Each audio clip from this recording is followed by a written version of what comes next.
Lord of the Mysteries audiobook by Kevin 131, Transaction Mr. A. That sounds more like a code name for a criminal rather than a powerful man of mystery. It can't be compared to the Fool at all. No, only gods or demigods can be compared to Mr. Fool. Audrey felt a sense of superiority as she thought about this. She looked calmly at Mr. A and spoke to Fours and Derecha with a hushed tone. Are there any stories about this man? The hooded Viscount Glaint was equally curious. Derecha replied sternly. There were several such incidents in the past. Sequence 8 Beyonders, some even at Sequence 7, have targeted and tried to deal with Mr. A, but they've all mysteriously disappeared. So he truly is a powerful Beyonder, Glaint marveled. They walked into the room as they spoke. The guards immediately closed the door behind them.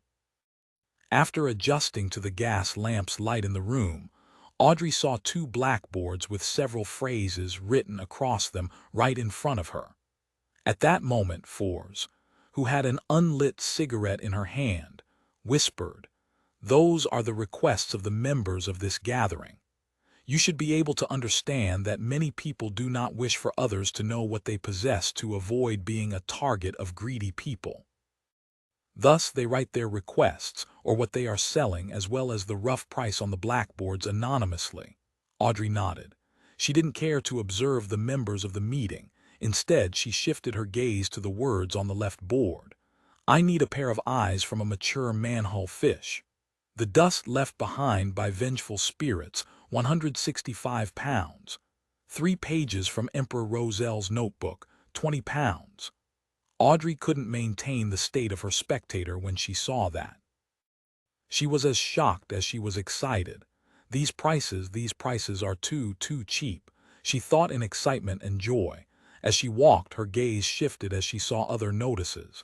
Tears of an infant flower, 200 pounds. Mummy powder, 10 grams, 5 pounds. Fishman secretion, 30 ml, 29 pounds. Formula for Sequence 8 Potion Sheriff, 450 pounds. Just too cheap. The Beyonder ingredients all cost less than 300 pounds. Audrey's eyes sparkled as she found a place to sit together with her companions. Derecha leaned over and whispered into her ear, "Do you have anything you want?" Audrey breathed heavily. Emperor Rosel's famous quote flashed through her mind. "I want it all." She had 2 elder brothers, rendering her eligibility to inherit the aristocratic title and the main portion of the inheritance null. But as a lady adored by her parents and brothers, she had property, farmland, pastures, mines, jewelry, stocks, and bonds to her name. Together they were valued at 300,000 pounds. This was a part of her inheritance, but she only possessed them in name before her father, Count Hall, passed away, or when she got married. Every year she received a corresponding amount from a trust fund. But even so, she could receive 15,000 to 25,000 pounds a year, making her one of the richest women among the nobles in the entire Lone Kingdom. Of course, she had expenses she couldn't avoid as a noble, and now that she was receiving annual payouts, she could no longer pester her parents for money all the time. She controlled herself and answered with reservation, "For the time being, I have my sights on Emperor Rosel's notebook. I adore him, and I think that the special symbols and literature he created hold a mysterious power. It's just that we haven't found the correct way to decipher them." "Audrey, you are becoming more and more hypocritical," she added in her heart. Just as she had said that, a young man in a white shirt sitting near them stood up excitedly. He agreed with Audrey. "Yes, that's true. I've finally met someone who shares the same opinion as me. I'm the person with the 3 pages of the notebook, and I can sell them to you right now." Audrey was at a loss at first before she replied with a smile, "Then please allow me to express my gratitude." She took out a pair of 10-pound notes and handed them over to the man, then received the 3 pages of Emperor Rosel's diary in exchange. Of course, no one here knew that they were part of his diary, and thus everyone generally called them his notebook. Audrey flipped through the pages after she received them and confirmed that the writing was similar to the previous pages that she had come across. She put away the diary and asked Zio and Force softly, "Who can I look for if the notes are fake? Mr. A?" "Yes, Mr. A will not allow any fraud to take place in his gathering, and I could help you mediate this privately too," Zio Dericha replied eagerly. "I understand." Audrey entered her spectator state and surveyed the beyonders and beyonders to be around her. There were many people looking over because of the excitement of the young man just now. They were observing Audrey and Glaint, some making it obvious while others were more discreet, but Audrey and Glaint's hoods covered their features well. There are sofas and chairs strewn all around the venue, all facing the board. The material of the furniture is rather normal, indicating that the person who gathered them here, Mr. A, isn't a noble and doesn't care much about the venue. Yes, with the confidence he displayed, he need not be overly pretentious with the venue. Audrey looked around and calmly observed. Mr. A looks at all the ladies present, his gaze often lingering on those who have above-average looks. He's lecherous. Why is he looking at me so frequently? Can he see through my robe? Audrey was shocked at this deduction. She felt disgusted, as if she had just eaten a fly, but her worries quickly eased, for she noticed that Mr. A was not looking at her body or the bodies of the other ladies. This means that his eyes cannot see through fabric directly. His sense of sight is exceptional. It's as if he's observing me at a close distance. With that ability, the hood won't achieve much. Audrey calmly observed the rest of the people engaging in their own deals and got an understanding of the circumstances of some of the people there. At that moment, Mr. A's facilitator walked over and whispered to Audrey's group, "You can write your requests on a piece of paper and pass them to me, or wait till the break later to write whatever you want to sell on the blackboard in the small room." Force took a whiff of her cigarette and surveyed the surroundings cautiously. "Have you considered which sequence 9 formula you want?" She had kept her promise and told Audrey and Viscount Glaint about all the sequence pathways she knew of. Audrey pretended to think before saying, "Spectator, I want to become a spectator, and I also want the advancement of spectator, the telepathist." She considered the fact that she would have to come into frequent contact with Force and Zio Dericha in the future, making it highly possible that they would realize that she was a beyonder, a spectator. Thus, she decided to take this opportunity to reveal this to them and completely conceal the fact that the Tarot Club existed. "Even though I'll be wasting some money, it'll still be worth it," Audrey praised herself. At the same time, she noticed that Zio Dericha was looking at the blackboards from time to time. Her expression was that of desire and depression. "Zia told me that the corresponding sequence 8 to Arbiter was Sheriff. She's looking at the £450 price tag. Well, it's obvious that she wants the formula for Sheriff. She's already been an Arbiter for more than a year, and she has been unknowingly acting the role of an Arbiter. Her potion should have been digested already. All these details tell me that Zio lacks money." As Audrey was deducing all of this, Viscount Glaint revealed his choice. "Apothecary, I want the formula for sequence 9 apothecary."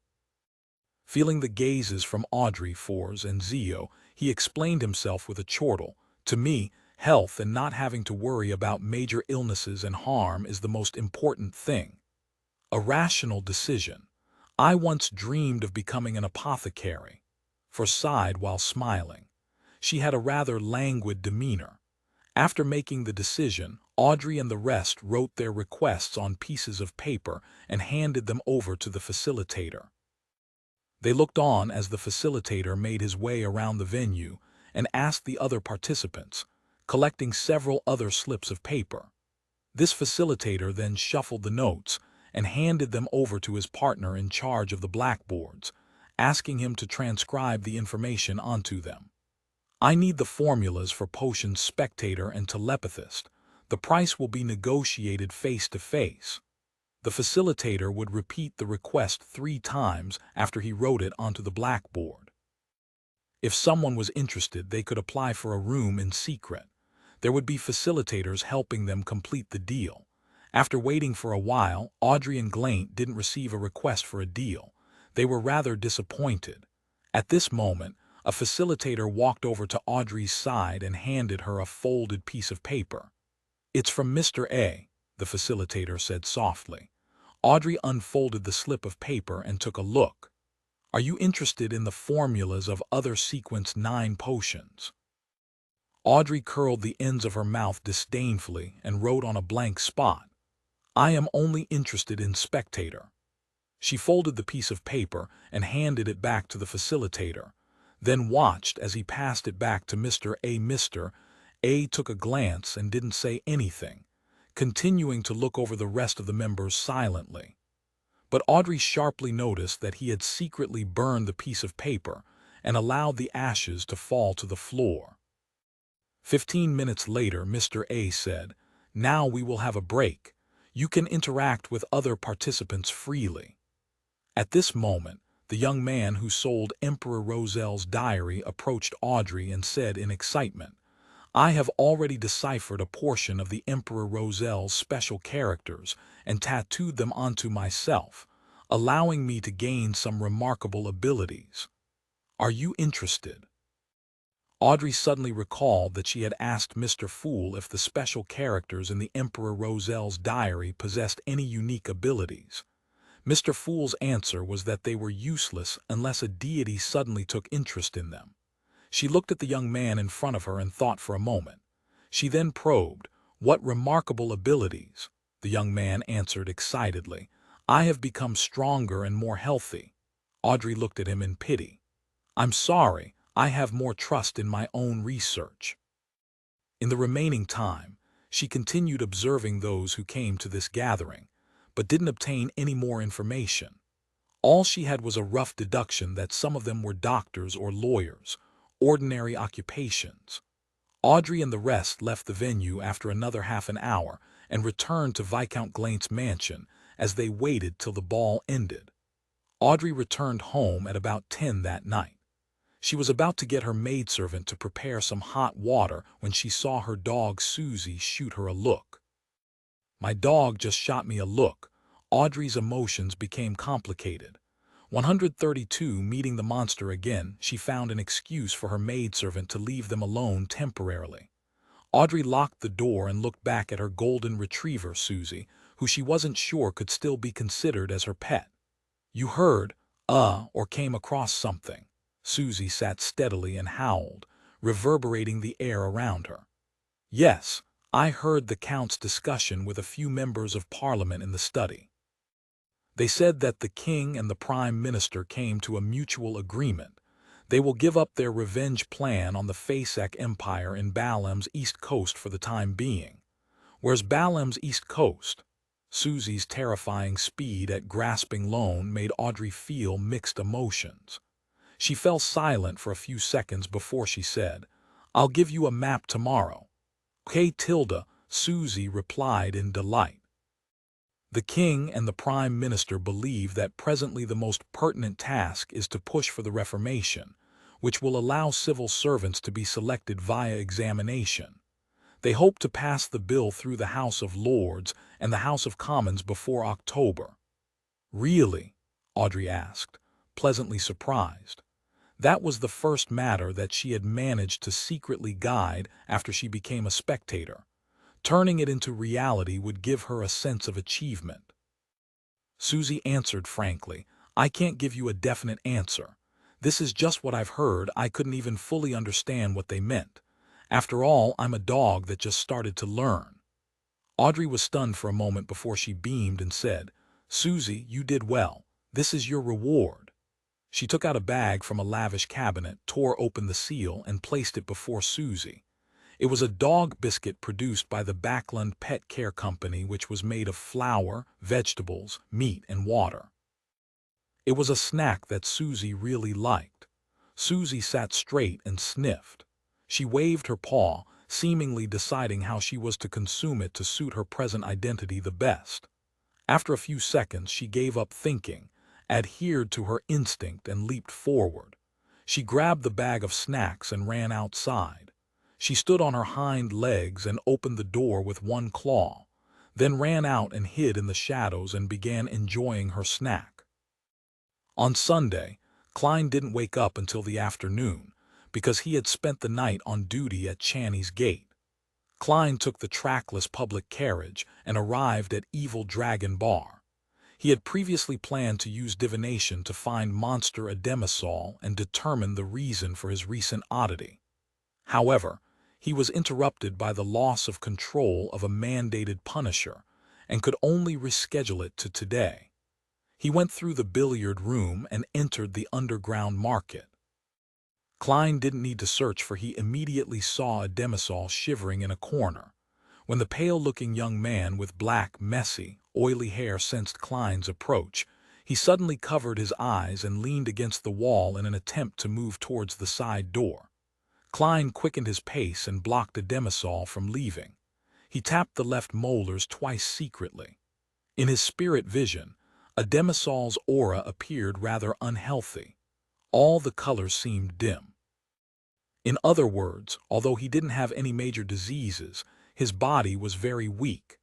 At the same time, Klein realized that vibrant fear and anxiety were revealed in the monster's emotions. He had lost almost all of the blue that represented rational thinking.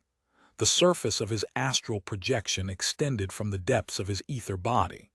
The color was a unified, transparent, and colorless, just like a pure light. Is this the uniqueness of a naturally born monster? Klein nodded indiscernibly as he stared at Ademisol's face and said, "What did you see recently? What did you come across?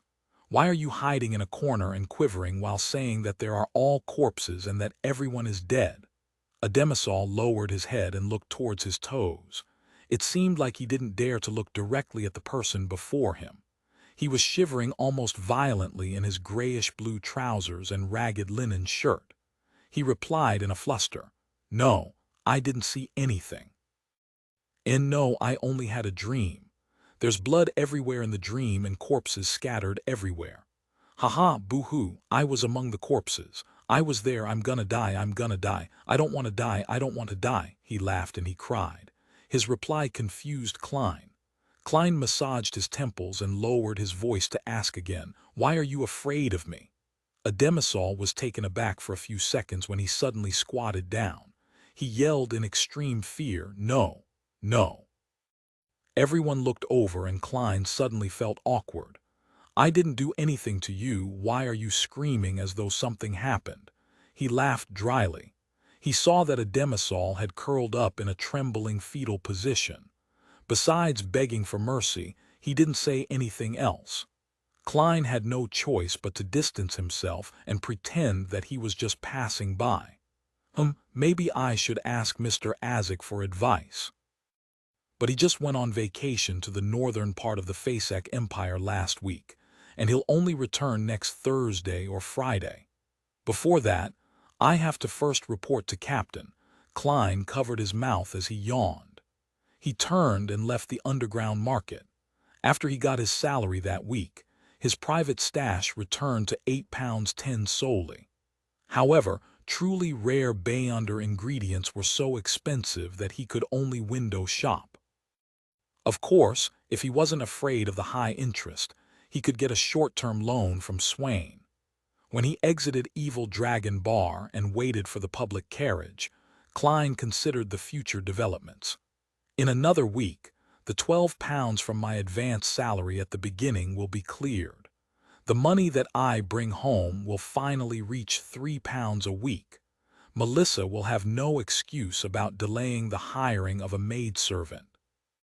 The other £3 will remain a secret, and I'll save up more money for myself, and I have to quickly get the telepathist formula or related clues from Daxter Guderian. I can use the excuse of giving an underling funds to exchange it for cash from Miss Justice. This could be done through an anonymous bank transfer. During the process, I'll cause interference via divination. That will be very safe and it won't reveal my identity. After getting on a public carriage, Klein didn't head to the Blackthorn Security Company directly, but planned on heading to the Divination Club for 2 hours. It was part of the work needed to foreshadow his digestion of the potion. Plus, Klein was now considered famous in the divination industry. There were returning customers from the past, and there were also referrals. On average, he would have more than 10 divinations in an afternoon. Hence, even though he only went twice a week, he could still make a profit of £50. To the impoverished Mr. Fool, it was better than nothing. Sigh, it's a pity that I made it sound too good at the beginning and fostered too perfect of an image. I can't just change my divination fees as I wish. While sitting in the meeting room at the Divination Club, Klein thought to himself helplessly as he drank his Psy black tea. With his present fame, people would still seek his services even if he charged for solely. However, as a seer that respected fate, he could only continue to charge 8 pence. Although Klein had fully digested the potion, he wasn't willing to take the risk of going against the seer principles that he previously summarized. That included not obtaining excessive benefits from divination. After all, he didn't know if it would lead to losing control or other negative effects. The confidential information the Nighthawks had didn't include the concept of digesting. Thus, Klein couldn't determine if there was still risks after fully digesting the potion, or if he could do anything that was against the principle. Just as he was thinking about these things, the beautiful attendant named Angelica came in and walked over to him. She leaned down and softly said, "Mr. Morty, someone wishes for your divination. Red agate room." All right. Klein had checked if it was a suitable day to visit the Divination Club before he came, and he had obtained a definite answer from his divination. He took his silk top hat, exited the meeting room, and saw his customer that was waiting at the door of the red agate room. The customer was a maiden around 16 years old. She was wearing a light blue ruffled dress and holding a gauze hat of the same color. She had brown curly hair, a cute face with baby fat, and a pair of beautiful light blue eyes. Elizabeth. Klein recognized his sister's good friend Elizabeth, who studied at the Ivos public school. He had once helped pick an amulet for her and also resolved Selina's magic mirror divination incident with her assistants. Similarly, Elizabeth said in pleasant surprise, "Mr. Morty, it's really you. I was wondering if it was you when I saw the name." "I am a mysticism enthusiast after all," Klein explained helplessly. Then he added, "Don't tell Melissa. Oh, Selina as well." The divination results showed that it was suitable for me to visit the Divination Club. Why did I run into Elizabeth? He shook his head as he turned around to open the door to the red agate room. At the same time, he clicked his left molar twice. They entered the room slowly. After he took the seat of the diviner, he lifted his head to look towards Elizabeth. With just one glance, he creased his eyebrows. There was a faint layer of gloomy green in the maiden's energy field. A symptom of being haunted by spirits and wraiths, Klein made a calm judgment and asked directly, "Have you had nightmares recently, ones with repetitive elements?" Elizabeth, who had just locked the door and had yet to take a seat, was dumbstruck. It took her a long time to reply, "Yes, that's why I came here to look for you." Klein leaned back and asked, "What kind of dream did you have? When did it start?" "It began from the last 2 days of my vacation to Lamud Town." "Oh, our family has an estate there." Elizabeth was considered half a mysticism enthusiast, so she had better memories of such situations. "In my dream, I always run into a knight in full black armor. He carries a huge broadsword and his face is fully covered by a helmet, so all I could see is a pair of glowing red eyes. In the dream, he keeps attempting to get closer to me. Afraid, I run away, but the distance shortens each and every time." Klein thought and asked, 2 or 3 days before you had such a dream, did you get in touch with any antiques, ancient ruins, burial objects, or a mausoleum?" Elizabeth recalled and answered, I visited a mountain near Lamud Town. There was an abandoned ancient castle. That's a standard opening of a paranormal novel, Klein lampooned silently as he pressed on. Did you leave anything behind in the castle? Or did you take anything from the castle? Elizabeth creased her beautiful eyebrows and answered moments later in uncertainty. I got cut by brambles and bled. Does leaving blood behind count? Klein nodded with a mask of solemnity and answered in a deep voice. Yes. 133 expensive charms. Elizabeth immediately turned nervous after hearing Klein's reply. Subconsciously, she began to speak faster. Can you help me divine the specific reason? It will be even better if you can divine a way to solve this. Divination can only give us a general direction of how to solve the problem, and furthermore, it will be unclear and filled with symbolism, making it difficult to decipher the hints correctly, of course. You're very lucky I'm not an ordinary seer, I'm a true mysticism scholar. Klein lampooned the girl's question before saying solemnly, since this matter has to do with dreams, I would suggest a similar divination method. All right, all right. Elizabeth nodded her head like a hungry woodpecker. Klein maintained his professional attitude. I will need you to sleep here and allow that dream to present itself. Is that a problem? There's no problem, I trust you, Elizabeth answered without hesitation while pursing her lips. But she quickly added with a stammer, but I cannot guarantee that I would have that dream. It's just an attempt, Klein consoled her with a gentle smile. He then pointed at the long sofa on the side of the red agate room. Please. No need for that, I'll sleep here. Elizabeth shook her head gently. She crossed her arms and said, I sleep like this at school after classes whenever I feel tired. She used her arms as a pillow and leaned forward onto the edge of the table. All right, you can pretend that I'm not here. Klein smiled as he observed the colors of her aura and emotions. He used them to deduce if the girl had fallen asleep or not. Okay. Elizabeth closed her eyes and buried her face into her arms, trying hard to ease her breathing. Klein didn't speak as he leaned back into his chair. The room suddenly became unusually quiet. It was a peaceful silence, a silence that could make one forget their troubles. Sometime later, Klein took out a semicircular piece of silver from his pocket after he confirmed that Elizabeth had fallen asleep. The piece of silver was filled with indecipherable Hermes phrases as well as symbolic imagery and numbers. It was a dream charm that Klein had succeeded in making the previous morning. He had also finished making 2 slumber charms and 2 requiem charms. The former were made with rectangular pieces of silver, while the latter were made with triangular pieces. This was to help him differentiate between them solely by touch during an intense battle. Crimson. Klein softly recited the phrase in ancient Hermes. This was the activation incantation that he had set. Since there was still the step of injecting spirituality into the charm, there was no need for his incantation to be different from the rest. All it needed was to be short and easy to remember. The mysterious incantation reverberated around the room. Klein felt the dream charm become light in his hand, as if it had temporarily lost its weight. Klein immediately placed the charm on the table in front of him after he injected it with his spirituality.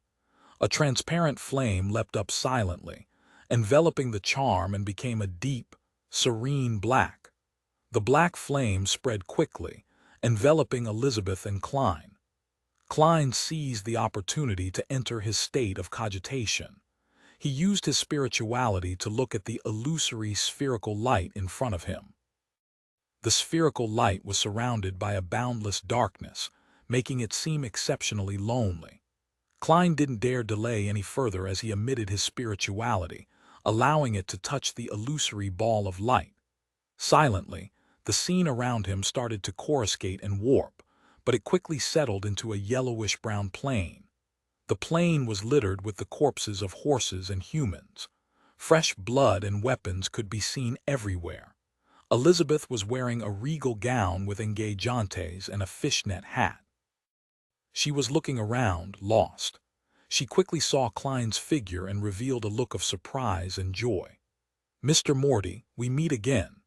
I had suspected that the Klein Moretti on the name register was you when Selena and I came to get a divination. I came again multiple times, but always missed you as I had to attend lessons during the day. When I was free during the summer break, I was dragged to a holiday at Lamud Town by my parents. You can help me, right?" Klein froze for a moment when he heard the girl's talkativeness. To think that Elizabeth had suspected that I was working part-time at the divination club and tried to find me on multiple occasions. Yet, she didn't appear abnormal at all. Her surprise was authentic, masking her true thoughts. Indeed, everyone's dream shows their most honest side, other than me, Mr. Fool. As he was indulging in his thoughts, Elizabeth's dream changed.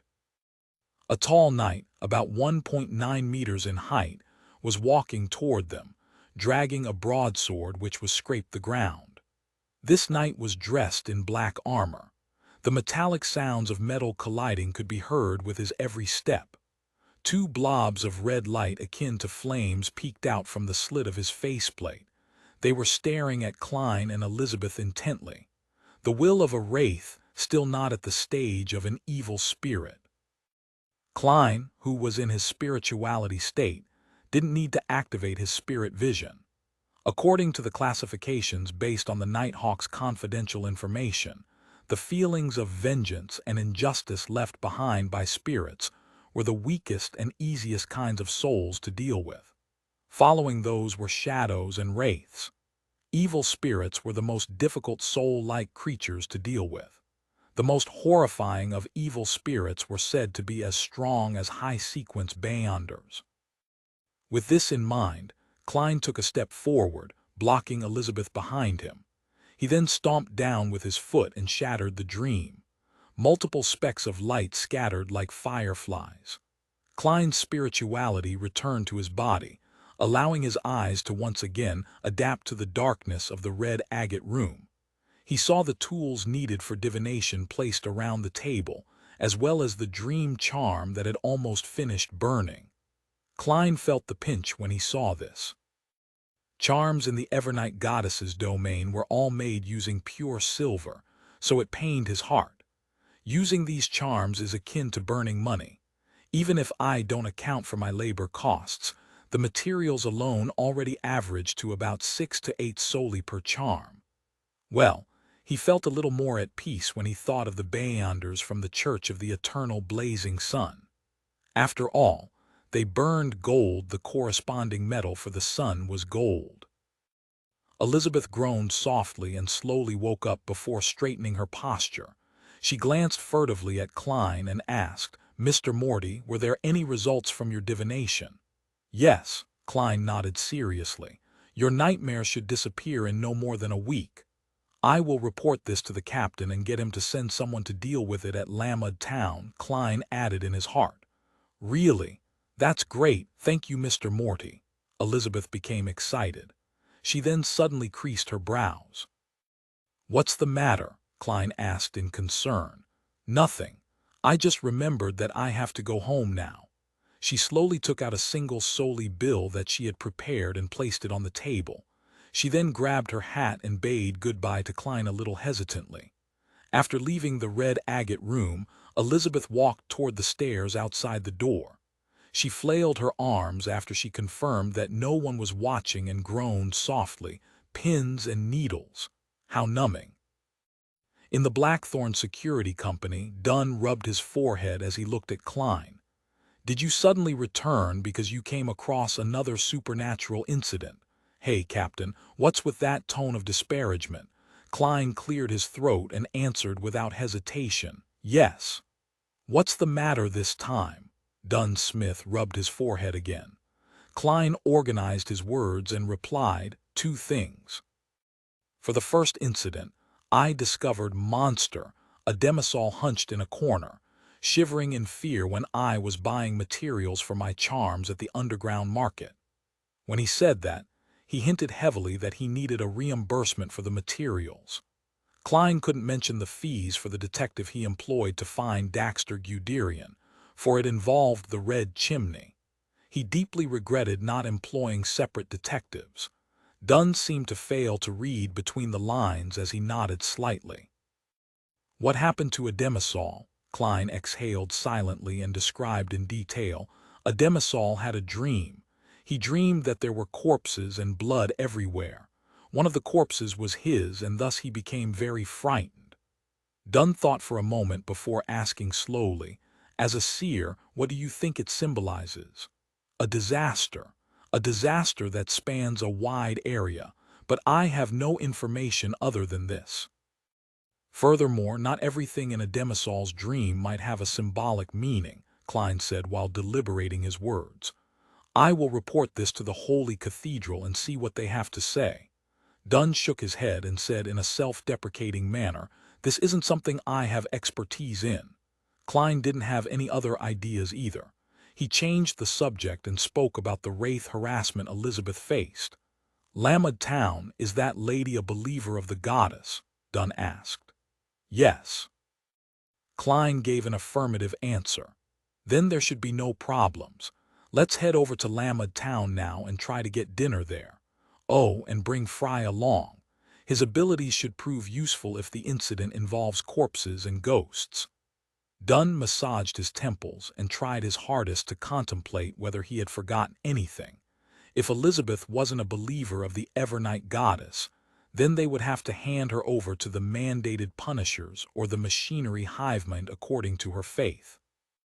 If her faith didn't lie in any of the three major churches, then she would be handed over to the machinery hivemind who were responsible for the outskirts. Klein didn't speak.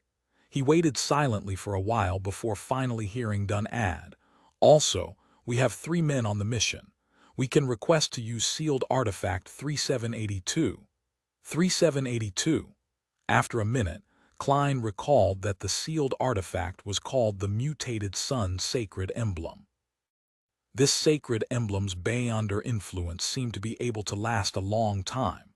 It had the ability to constantly purify any corpses and spirits in a 15-meter radius.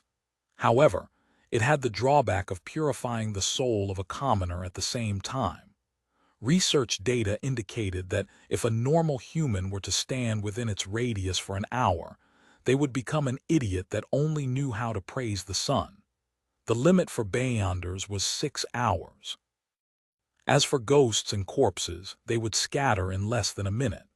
To think that the captain would remember the code name for this sealed artifact. Damn, I feel that my memory is worse than his.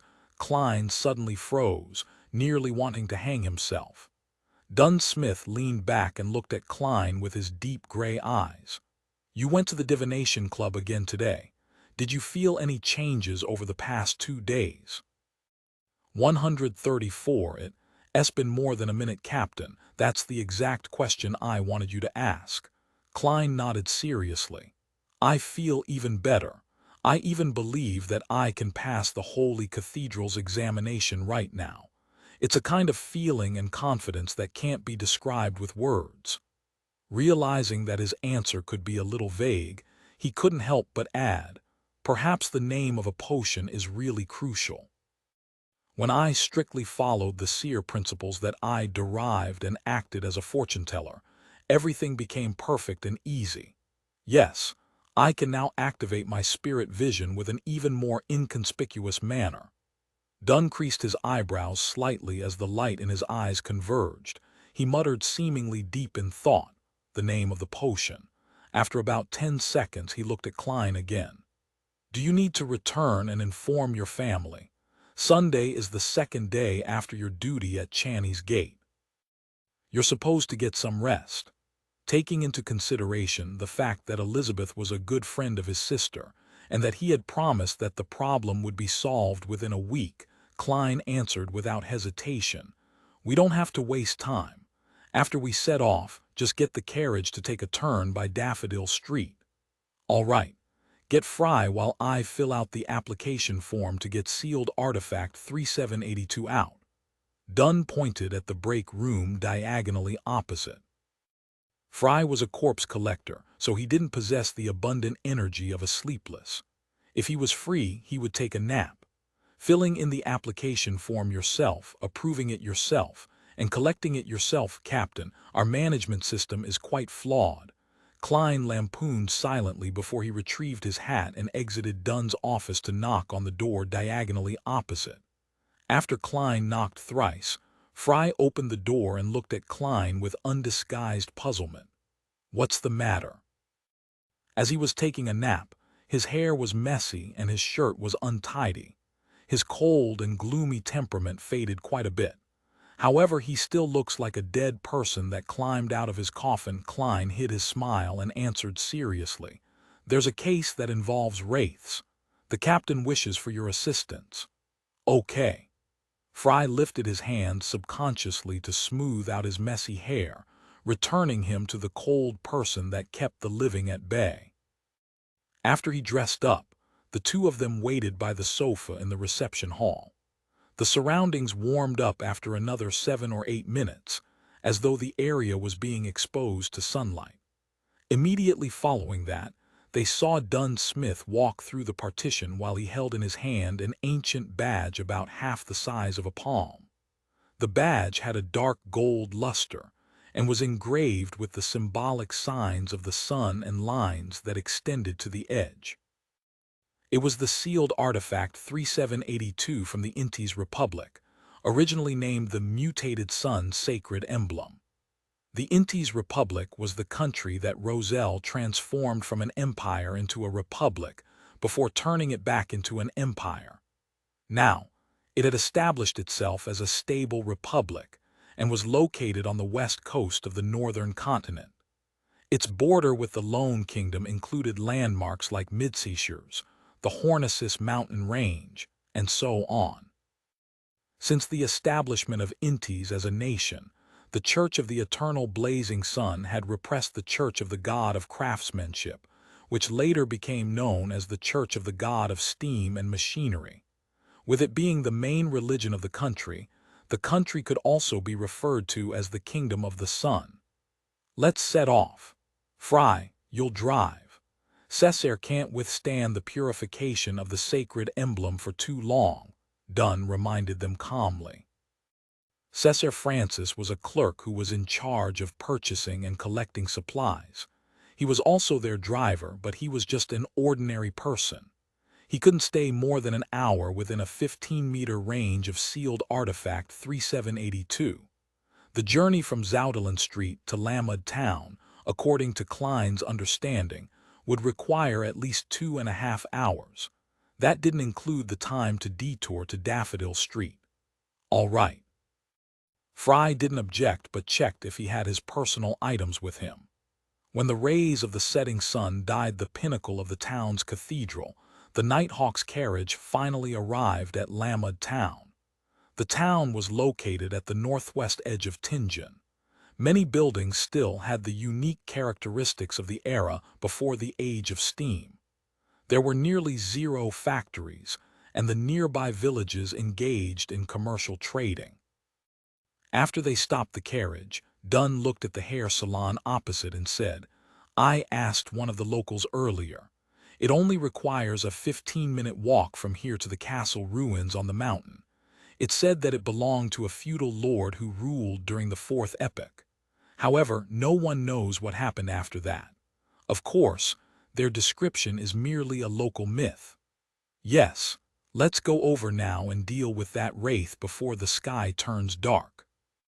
Then we can take turns to watch over 3782 and keep it away from commoners." From the moment Dunn retrieved the Mutated Sun Sacred Emblem, 3 hours had already passed. It was getting closer and closer to a Beyonder's limits. In no time, they would have to part ways and give each other time to recover. "Okay," Fry gave a succinct reply. "I have no problem about that." Klein touched the slumber charms and requiem charms in his pocket. The 3 Nighthawks in thin black trench coats walked through the street in the town and headed toward the mountain when they reached a fork in the road. Along the way, the road was overgrown with weeds and clustered with shrubs, but it was still spacious enough to let 2 carriages pass side by side. It wasn't long until they saw a collapsed outer wall of an ancient castle. On the outer wall that was still standing, there were green plants crawling all over it while the exposed part was mottled. When he started to get close, Klein could feel a piercing chill as goosebumps formed all over his arms. "There really is a wraith," Fry said monotonously as he looked at the ancient castle. Dunn looked sideways to steal a glance at the newly promoted Nighthawk. Then he laughed and said, "Don't worry. We have both 3782 and Fry. The wraith won't cause too much of a problem." He held his custom-made revolver in one hand and the mutated sun's sacred emblem in the other. He took the first step towards the ancient castle that looked like a ruin. Klein followed closely behind and prepared to pull the trigger at any time, swing his cane, or use his charms. Whoosh, whoosh, whoosh. When Dunn was less than 5 meters away from the ancient castle, where a broken horse stable, water well, and other fixtures were reflected in Klein's eyes, a cold breeze howled in a way that could only be described as sad and shrill. It seemed to be rejecting the uninvited guests. The three Nighthawks didn't stop. The warm and pure feeling gradually dispersed the chill and conquered the front of the ancient castle. They scaled the pile of rocks, passing through the collapsed outer wall before slowly entering the castle, which had lost its main entrance and was filled with broken tiles. The hall of the ancient castle was full of collapsed stone pillars and was covered with moss. It was spacious, but the windows were narrow and placed high on the walls. Hence, the lighting was poor. It looked dim and gloomy inside. That's also a trait of buildings from the end of the Fourth Epoch and the beginning of the Fifth Epoch. Klein, who was a historian, instinctively made a judgment and activated his spirit vision. Just then, an illusory yet piercing roar suddenly burst out. Suddenly, from out of nowhere, a thick cloud of black fog filled the air, resisting the infiltration of warmth and purity. A tall figure suddenly surfaced amidst the black fog. He wore full-body black armor and carried a broadsword that a commoner would have found difficult to lift. The wraith looked identical to the one Klein saw in Elizabeth's dream. Two flame-like balls of red light shone through the gap of his helmet, appearing cold, but they were staring at the three Nighthawks angrily. Find authorized novels in Webnovel Faster Updates. Better experience, please click www.webnovel.com for visiting. You have disturbed my slumber. You will have to pay with your flesh and blood. He suddenly launched himself forward and instantly shortened the distance to Dunn. He suddenly slashed downwards with his broadsword. Dunn retreated swiftly and lifted his hand to fire his revolver. Clang! The silver demon hunting bullet didn't manage to penetrate the illusory black armor and only produced a crisp but unrealistic sound. Klein and Fry retreated to the side simultaneously. One held a gun in one hand and aimed at the two balls of fire that took the place of the black-armored knight's eyes before pulling the trigger. The other Nighthawk transformed his eyes into a tranquil grayish-white and focused on the wraith. The black-armored knight roared in anger again. He took another huge stride towards Dunn and swung the broadsword horizontally. Bam! The broadsword didn't hurt Dunn, but it knocked him away, causing him to land heavily by the side of the door. It left him spewing a mouthful of fresh blood. With a loud thud, 3782 dropped on the ground. Since it was wearing a metal boot, the wraith eagerly kicked with its right leg and sent the dangerous badge out the ancient castle's door. It was a distance beyond 15 meters from it. Klein, who hadn't managed to shoot the wraith successfully, became nervous and puzzled when he saw that scene. It was as though he was overlooking the transformation before his eyes from a calm and rational position. Bang! He fired another bullet.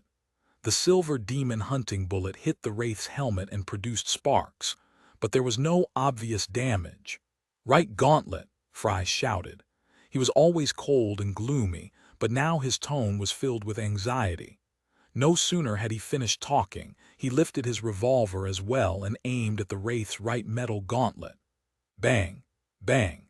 Klein shot subconsciously according to Fry's instruction, firing silver demon hunting bullets almost simultaneously with him.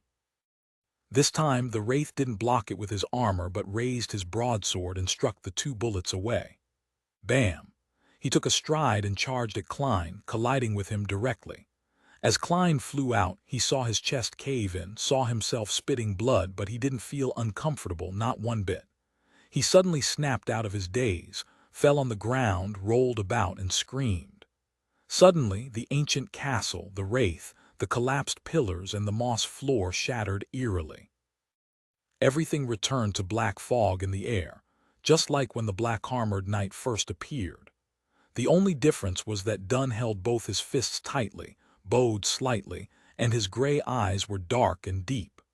As expected, everything was just a dream.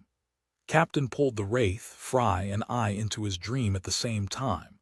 But I'm special, and I can remain clear-headed and rational. Klein realized that he was still standing 2 meters away to Dunn's right. He hadn't vomited any blood or screamed. Just then, Dunn stood up straight and looked at the wraith that was going to slash with his sword. He calmly said, "It's been more than a minute." The wraith was stunned and let out a shrill cry. Its body started producing black steam, as though it had just received its death sentence. Any zombies or spirits that had yet to turn into evil spirits couldn't stay within the 15-meter range of the mutated sun's sacred emblem for more than a minute. "Holy shit, Captain, you're so cool." Klein looked at the scene from the side and nearly let out a cheer. Dunn had used his dream ability not to attack the wraith on his own turf, but merely to drag out the time. In the warm and pure feeling, the black steam evaporated quickly and the chill dispersed gradually. In no time, the night became transparent and blended into the void. Clang! A black gauntlet fell to the ground, its surface covered with white frost. Klein was about to ask for the captain's go-ahead to pick up the drop, but when he looked over, his spirituality was suddenly disturbed. Somewhere near the stairs that separated the hall and the dining hall, there was an intense yet illusory misery and uncleanliness summoning him. 135 Portrait of a Baron. "There's some sort of problem there," Klein said with a serious tone, pointing at the steps separating the living room and dining room. He once read in the Nighthawk's confidential records that if similar situations appeared in one's spiritual perception, it usually implied that there was something evil and corrupted hidden at the target location. It was best not to interact with it if one wasn't confident. Otherwise, one might lose their life. Sometimes, even a mere glance could result in irreversible damage. Dunn looked over, and similarly with his high spiritual perception, he immediately sensed something wrong. He turned to look at Klein and instructed calmly, "Divine and see if we would be successful in our investigation." Captain didn't get me to divine before we entered the castle. He was rather confident. That means that he believes that the hidden thing might be more dangerous than the wraith. Klein nodded in silence. He holstered his revolver and handed his cane to Fry. He then released the topaz bracelet within his sleeve, held the silver chain with his left hand, and silently recited a suitable statement. Instantly, his eyes darkened as a breeze started spiraling around him. The investigation of the hidden place in the ancient castle would be successful. The investigation of the hidden place in the ancient castle would be successful. After reciting the statement 7 times, Klein's eyes regained their normal color. He saw the dangling topaz rotating clockwise. It wasn't very obvious, but it was unmistakably rotating clockwise. That meant that the investigation would be successful. Klein, who was already a true seer, immediately nodded at Dunn and Fry. "The danger will be manageable by us, or there could be no danger at all." Dunn pinned the mutated sun's sacred emblem to the left side of his chest, then pressed down on his hat. He briskly walked toward the steps and expertly started searching for a mechanism. Fry, who had picked up the gauntlet, handed Klein's cane back to him.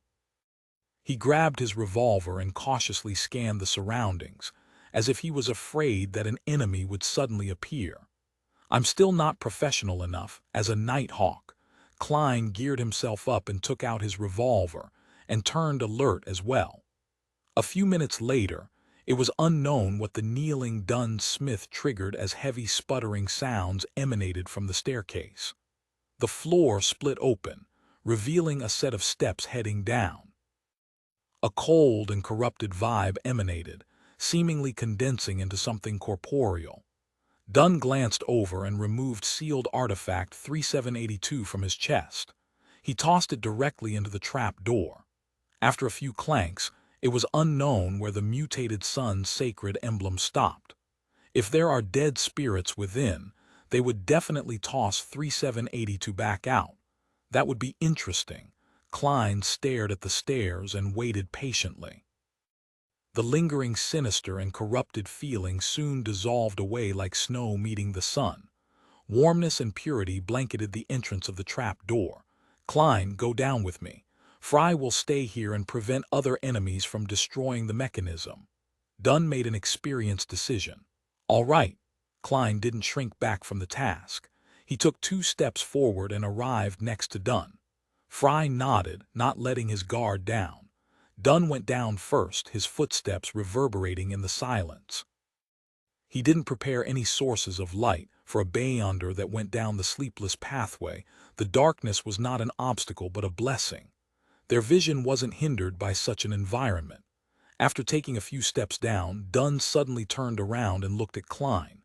I forgot that you don't have night vision. I'm not used to preparing objects that provide illumination. Captain, you don't need to mind about me. I have my spirit vision. Klein realized that he wasn't shocked at all. That cool captain from before was indeed not normal. In his spirit vision, the darkness before him was screened by a gray film. Even though it was very blurry, it was enough for him to make out where the steps were. Well, the captain sure is healthy, and his mental state is fine too. Klein carefully extended his feet and made his way down slowly. The flight of steps wasn't long. It only took about 15 steps to reach the ground. Sealed artifact 3782 was lying there, releasing its purity and warmth. It also radiated a faint glow. Klein could see much more clearly with the help of the illumination. He surveyed the surroundings and noticed that it wasn't a huge basement. It was no longer cold and sinister, but the dampness remained. In the middle of the basement was a black coffin, with dark red nails driven into the lid. The lid of the coffin had been pushed open slightly, allowing one to see a headless corpse that was all bone. Dunn looked around, then bent over to pick up the mutated sun's sacred emblem. Captain, this coffin, it was intended to prevent the dead within from becoming a zombie or a wraith. Klein looked at the dark red nails in the coffin and the formation they were in. He used his decent mysticism knowledge to determine that this was an ancient ritual to prevent anything the corpse from reanimating. At the same time, he muttered inwardly, but under normal circumstances, who would have nothing better to do than guard against their loved one from reanimating? The people who helped bury the corpse must not be family, and if they placed the coffin in the basement instead of a tomb, they must have been afraid of someone finding the corpse. Dunn, who had worn sealed artifact 3782 again, approached the coffin and inspected it. The deceased was probably poisoned to death. That means the person who poisoned him must have used ritualistic magic to prevent him from reanimating and seeking revenge. This should have happened about 1300 years ago. He became a wraith in the end. The resentment of this spirit is simply shocking. Klein also walked in front of the coffin. Where is his head? That ritual does not call for the head to be sliced off. Dunn thought for a moment before saying, I have a deduction. This wraith didn't exist all the time and only appeared recently. It's only a 15-minute walk from the town to the castle. Throughout the years, troublemakers must have frequented this place, but before this incident there were no rumors of there being a wraith in this ancient castle. Klein nodded indiscernibly. Captain, what you mean to say is that someone came here recently, opened the coffin, and took away the head of the deceased. Yes, the ritual prevents the corpse from reanimating, but it also seals and preserves its resentment within the coffin. When the coffin was opened and the ritual dispelled, this resentment quickly evolved into a wraith with the help of its gauntlet. There's no corpse of the person who opened the coffin, so he's not an ordinary person. Besides, why did he take away the head of the deceased? Dunn stared at the skeleton in the coffin. For resentment to be preserved for such a long time, there should be some reason other than the ritual. He could have been a Beyonder when he was alive, perhaps a descendant 1 or 2 generations removed of a mid-sequence Beyonder. I am talking about the mid-sequencers as defined in the past, sequence 5 or 6. And such corpses are always special. His head might be usable in some kind of ritual or in some other occasion. Dunn paused before continuing. What I said just now was all conjecture. But we can try to verify some of it. We can split up later in town and investigate to see if anyone was injured before in their youth. Well, if they are still alive, it would prove that the wraith only appeared recently. A logical train of thought, Klein praised. He quickly searched the basement but didn't find anything else. He tried using ritualistic magic to make a sketch of the guest that entered the basement, but because it had been more than a month since it happened, as well as the disturbed environment due to the frequent appearance of the wraith, there wasn't much of a result. He then took Fry's place, allowing the expert on the dead to conduct further tests. 15 minutes later, as the sun was vanishing below the horizon, Dunn and Fry followed the steps and returned to the hall of the ancient palace. Dunn felt for the switch to the trapdoor while Fry gave a short description. The deceased was indeed poisoned to death. The traces near the neck appeared recently, at the very most 3 months back. This means that it's highly probable that someone came here before. Klein nodded in thought. The 3 Nighthawks returned to Lamud Town before it got dark and asked for 2 rooms at an inn. The member that got the sealed artifact 3782 was to take this dangerous item for a stroll outside the town where no one would be. They would change their shifts once every 2 hours, and thus only needed 2 rooms. After a simple dinner, Klein, Dunn, and Fry immediately split up and covered all corners of the town, asking the residents who had lived in this town for extended periods of time. In situations like this, their identification documents as policemen proved useful. "Officer, why are you asking this? I used to head to the abandoned castle to play when I was young, injured. Definitely, how could a child not have fallen while playing? I remember. Yes, I've been cut by a sharp rock on the outer walls of the ancient castle in the past." A 40-year-old blond man looked puzzledly at Klein, but answered his question honestly. This was the 14th person Klein had asked, of which 2 vividly remembered being injured in the castle when they were young. The captain's deduction is correct, Klein decided as he put away his identification documents. He smiled and said, "Thank you for your cooperation. I have no more questions." He was about to leave when the 40-year-old man called after him, "Officer, are you interested in the ancient castle? I have an oil painting of the first Baron that resided in there. He was the grandfather of my grandfather of my grandfather. Well, anyway, it was a long time ago. He took away a oil painting from the castle and told me that it was the oil painting of the first Baron Lamud. Do you want it? It's a true antique. If it was a true antique, your family would have sold it a long time ago. This guy sure is gutsy, daring to fool even the police. Should I scare him with my gun?" Klein lampooned and adopted the attitude of a window shopper and said, "Who knows if it's a real antique or not? I'll trust my own judgment. Take it out and let me see it." The blond man smiled and returned to the room and rummaged for it. Some time later, he walked out with an oil painting in hand. Klein casually looked at the oil painting. He saw that the Baron had gentle features and bronze skin, his eyes hiding an indescribable range of human experience. He was also wearing a white curly wig. Huh, he looks a lot like Mr. Azek.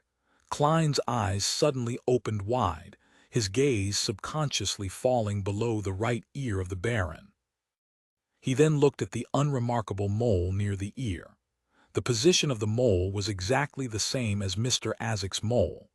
Thank you for listening to the story on KevinAudio.com 136, The Stumped Klein. This can't be right. How could Mr. Azek be the first in the so-called line of barons? Baron Lamud. This is a figure who lived 14 or 1500 years ago. No way. How can I be sure that the person in the portrait is the first Baron Lamud? Klein looked at the oil painting, his mind buzzing in confusion.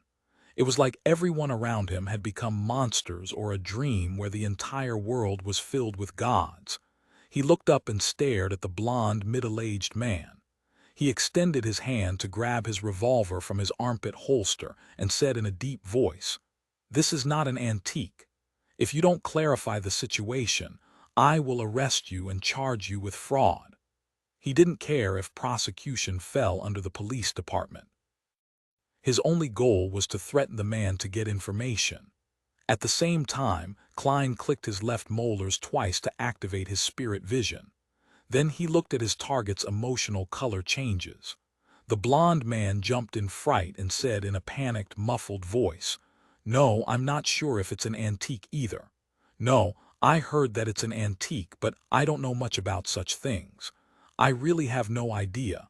I don't even know many words, yea words." His eyes darted around anxiously, seemingly about to cry for help. Just then he saw Klein adjust his revolver's cylinder and hammer. He looked as though he was going to shoot a suspect that resisted. He suddenly stood straight and stopped looking around. "Where did you get the oil painting?" Klein asked heavily. The blond man's lips quivered as he said with a fawning smile, "Officer, this is what my grandfather found in the ancient castle more than 40 years ago." An outer wall and the room on the second floor collapsed, revealing these items that people couldn't find in the past. One of them was the oil painting. No, not this oil painting. The original oil painting was torn and couldn't be preserved. So my grandfather found someone to make a copy of the painting. The one you saw just now, I didn't lie to you. An oil painting from 40 years ago could really be considered as an antique. Are you sure that this is the portrait of the first Baron Lamud? Klein stroked the trigger and made sure the man's gaze didn't move an inch. The blond man chuckled and said, "I'm not sure, but I'm guessing so." "Reason?" Klein nearly laughed at the man's shamelessness. "Because there wasn't any labels on the oil painting," the blond man replied seriously for once. "Just like I'm called the scoundrel Gray, my father is called the curly-haired Gray, and only my grandfather was the real Gray." Klein exhaled silently and asked, "Where's your grandfather?" "In the cemetery. He's been buried there for almost 2 decades. Next to him is my father, who was buried 3 years back," the blond man answered honestly. After Klein asked a few questions from different angles, he adjusted the cylinder in front of the blond man and put it back into his armpit holster. He put away his police identification and turned around in his black windbreaker before walking towards the motel with his hands stuffed into his pockets. He walked quietly along the street underneath the dim light that was shining out from the houses that lined both sides of the street. "I can't confirm if the portrait is that of the first Baron Lamud. I wonder if the town has the exact historical records of the ancient castle. Regardless, the man in the portrait must be a person from the past, at least 1,000 years ago. Besides the hair, he looks almost identical to Mr. Azek. Is this what we call reincarnation? Back when Mr. Azek gave up his position in other universities in Backlund and came to Tingen, perhaps it was driven by instinct. There's another possibility, such as the man in the portrait is Mr. Azek and Mr. Azek is him. Having thought of this, Klein felt a jolt. He nearly stumbled on the steps ahead. He paced back and forth around a damaged gas street lamp and tried to incorporate his knowledge from the world of information overload. According to his earlier guesses, he made a further inference. Mr. Azek might have become immortal due to some reasons, such as being a vampire. Could that be why he survived for so long? That's not right. When has there ever been a bronze-skinned vampire? Plus, when I shook hands with Mr. Azek, I could clearly feel his body temperature and the fresh blood that flows within him. Although he dislikes the heat of the South, he isn't afraid of the sun. He once competed in a rowing competition with other teachers under the hot sun. There's another possibility. Mr. Azek's sequence potion or some other factors bestowed him with a long life, and the price for it is memory loss. Man, taking into consideration his various dreams, can I presume that he loses his memory as part of a cycle? Every few decades, he forgets his past and gains new life. Then, his dreams are the lives that he has lived before. I think I've read something like that before in a novel. I can't just rely on divination to verify this. I have to look for the traces of the lives that Mr. Azek lived, traces of him not having a childhood, but starting directly as an adult. Klein started leaning towards his latter guess. However, he temporarily couldn't eliminate the possibility of reincarnation.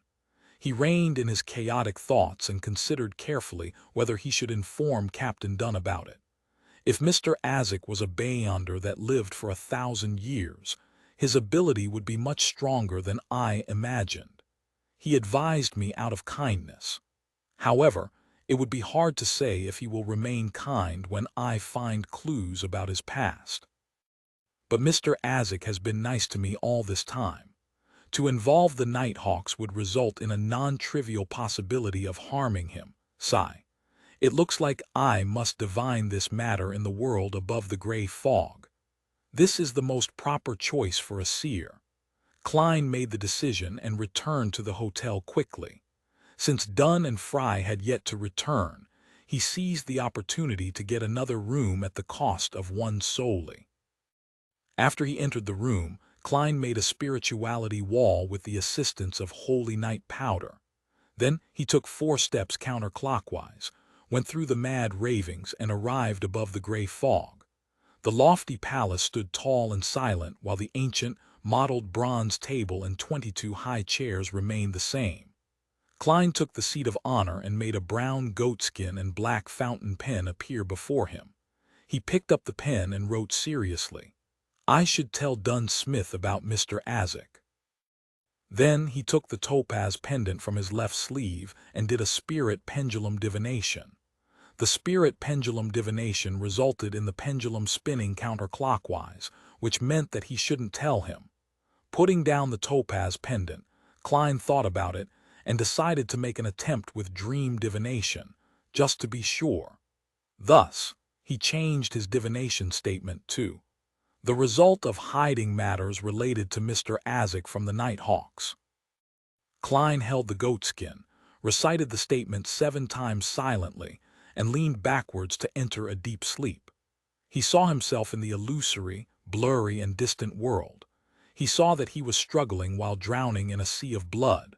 Then, there was a hand that extended and pulled him up from the blood sea.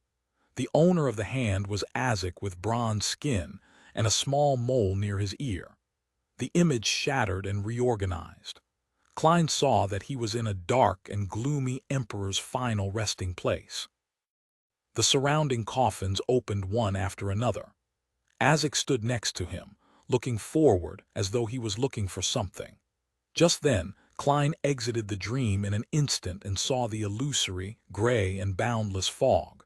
The symbolic meaning of the earlier dream is that if I were to hide the related matters about Mr. Azek, I would receive his assistance when I'm in danger in the future. The danger might have come about because I helped to keep the secret. What does the last scene mean? I will discover some mausoleum with Mr. Azek. Yes, perhaps the mausoleum has other symbolic meanings. Klein clasped his hands together and supported his chin, while he interpreted the contents of the dream divination. Combining it with the earlier result of the pendulum divination, he decided to not report his inference to the captain, but merely bring up that a townsfolk had taken out a portrait of the first Baron Lamud, and that the portrait looked like a history teacher in Coy University. Klein couldn't be sure that Dunn wouldn't hear about it elsewhere, so he had to at least mention it. Of course, Dunn was unfamiliar with Azek and didn't know of his recount and strange dreams, so he would find it difficult to connect them. Klein even suspected that the captain wouldn't quite remember what Azek looked like.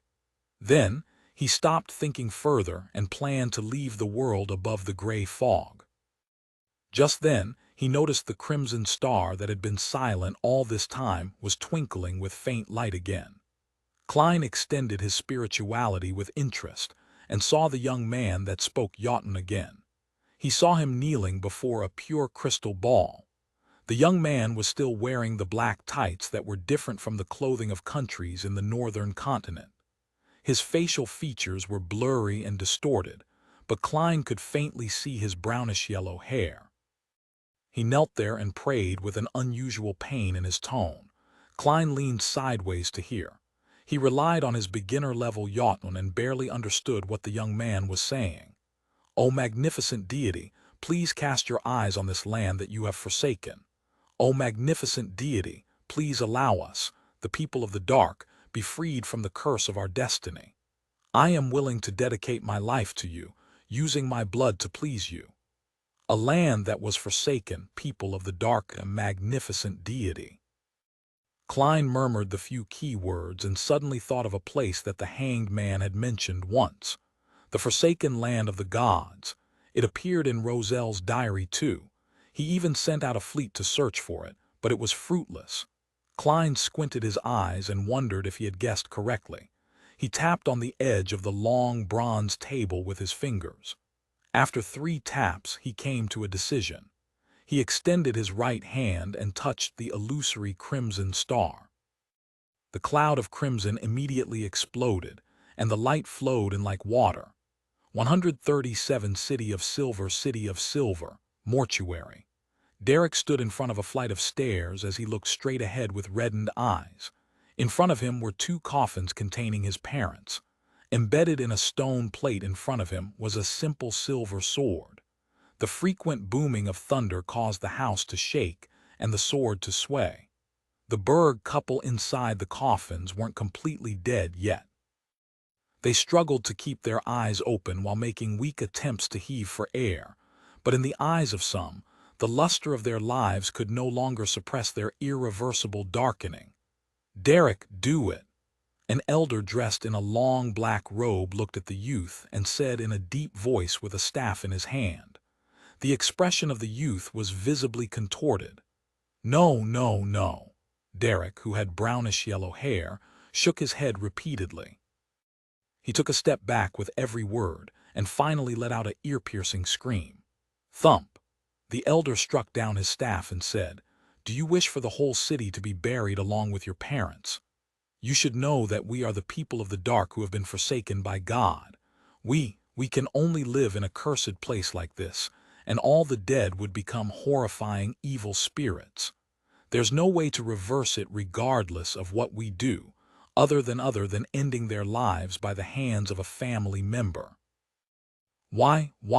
Derek asked in despair, shaking his head. "Why are the citizens of the City of Silver destined to kill their parents the moment they are born?" The elder closed his eyes as if recalling what he had experienced in the past. "This is our destiny, this is the curse we must bear, this is the will of God. Draw your sword, Derek. This is a show of respect for your parents. After this, when you have calmed down, you can try becoming a divine blood warrior." In the coffin, Berg tried to speak, but he could only let out a groan after his chest heaved several times. Derek took several steps forward with great difficulty, returning to the side of the silver sword. He extended his shivering right hand. His brain registered the cold touch of the metal, causing him to recall the blood ice his father brought back when he went hunting. Blood ice the size of a mere palm was enough to keep his home cool for a few days. Images flashed past his eyes, his stern father teaching sword techniques, his friendly father patting away the dust on his back, his gentle mother mending his clothes, his brave mother stepping in front of him when they encountered a mutated monster, and finally his family huddling in front of a flickering candle and sharing food. A faint sound croaked from his throat despite his utmost suppression. With a low grunt, he exerted force with his right hand and drew the sword. Tap, tap, tap. He lowered his head and charged forward, raising the sword and driving it down with force. Ah! Blood splattered following a pained scream. The blood splattered onto Derek's face and into his eyes. His vision became red. He pulled out the sword and pierced it into the coffin by the side. After the sharp metal pierced through flesh, Derek released his grip and wavered as he stood up. He didn't look at the condition of the people inside the coffin. Derek stumbled as he ran out of the mortuary, as if he was being chased by evil spirits. His fists and teeth were clenched tight. The blood on his face left streaks across his face. The elder who had taken in everything from the side. There were stone pillars that lined the main streets of the City of Silver.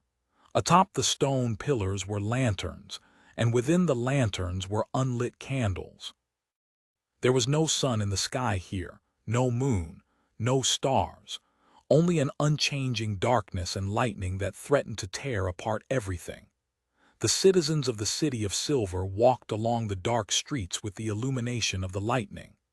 The few hours when the lightning died down was considered by them as the true night as mentioned in the legends. That was the time where they had to use candles to light up the city, drive away the darkness, and make it serve as a warning for the monsters. Derek made his way along the street.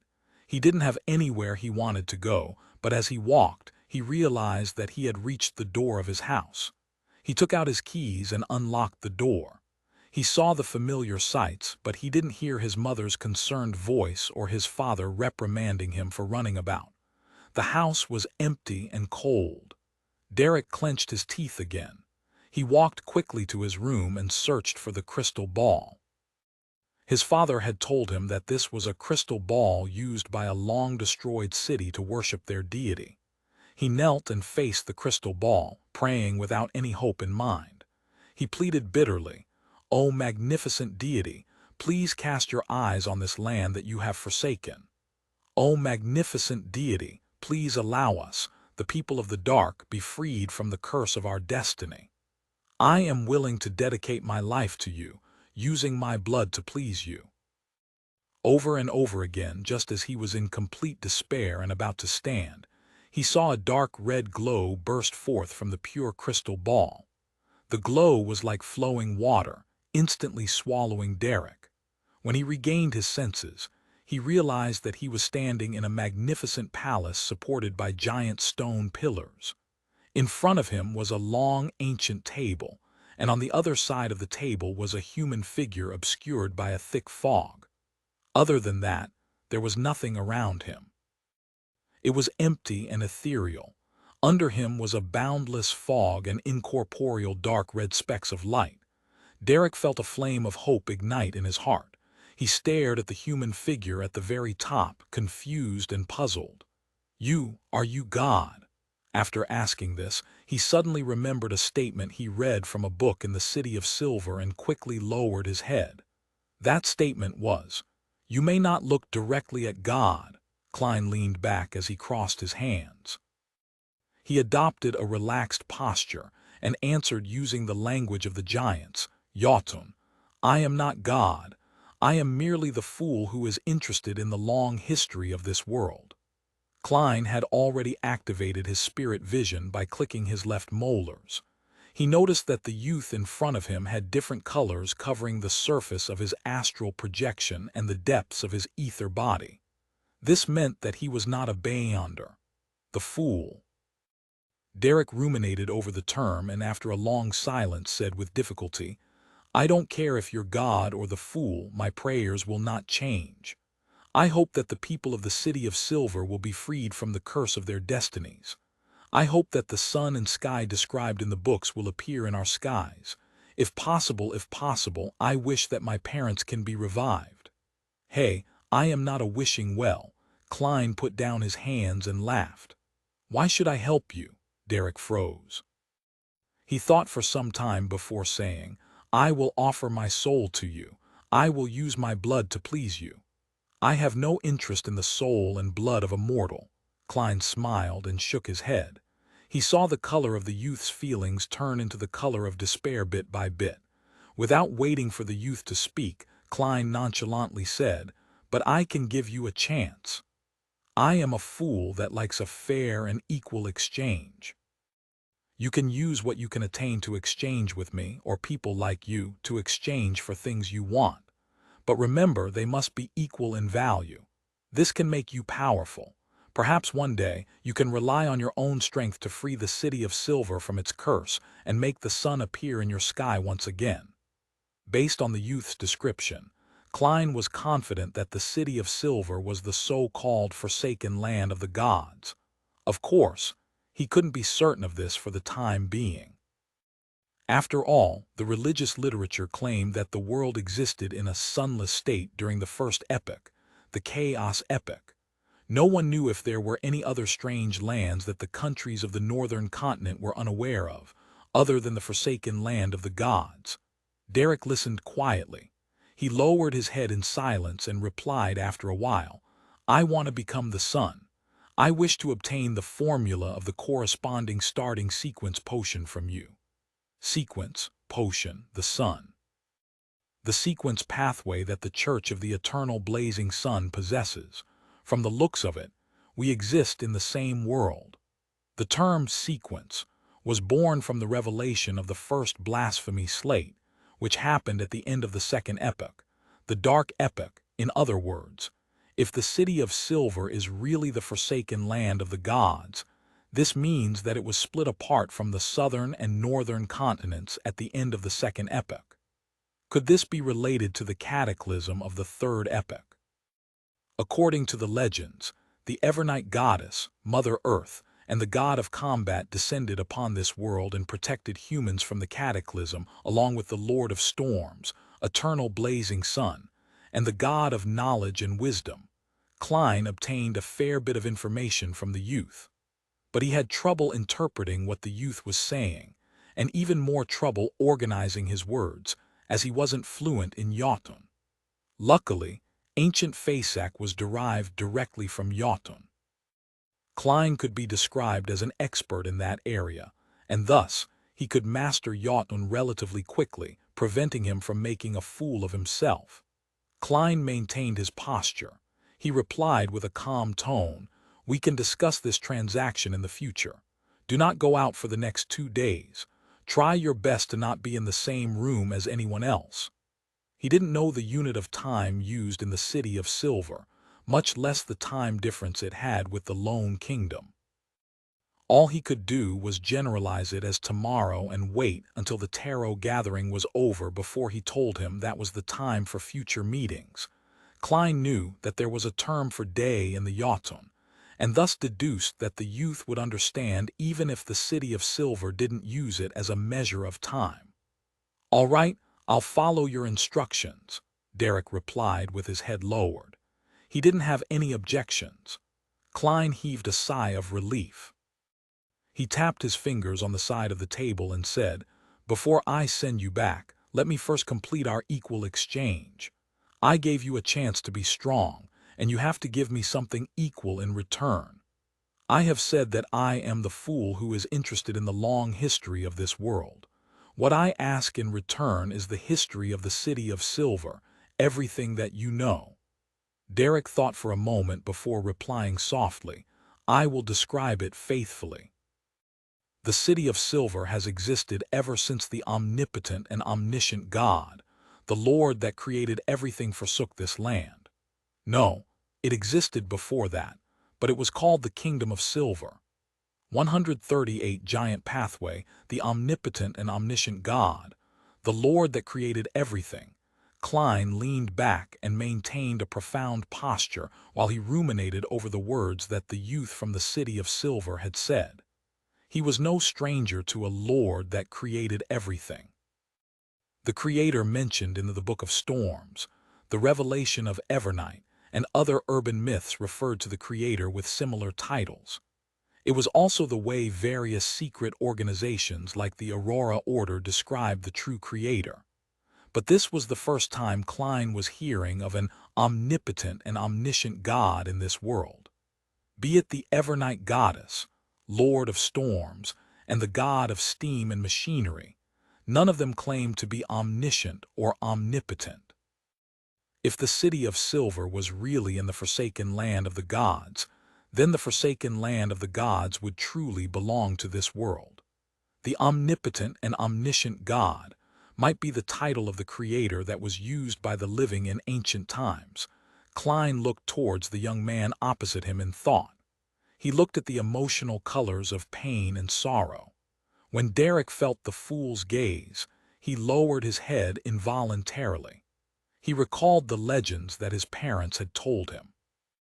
He said slowly and sadly, "When the sun disappeared from the sky, when the clouds were ripped and torn apart, when lightning and thunder became our rulers, and the monsters lurking in the dark suddenly emerged, one so terrifying beyond one's imagination, they destroyed one city after another in the kingdom of silver.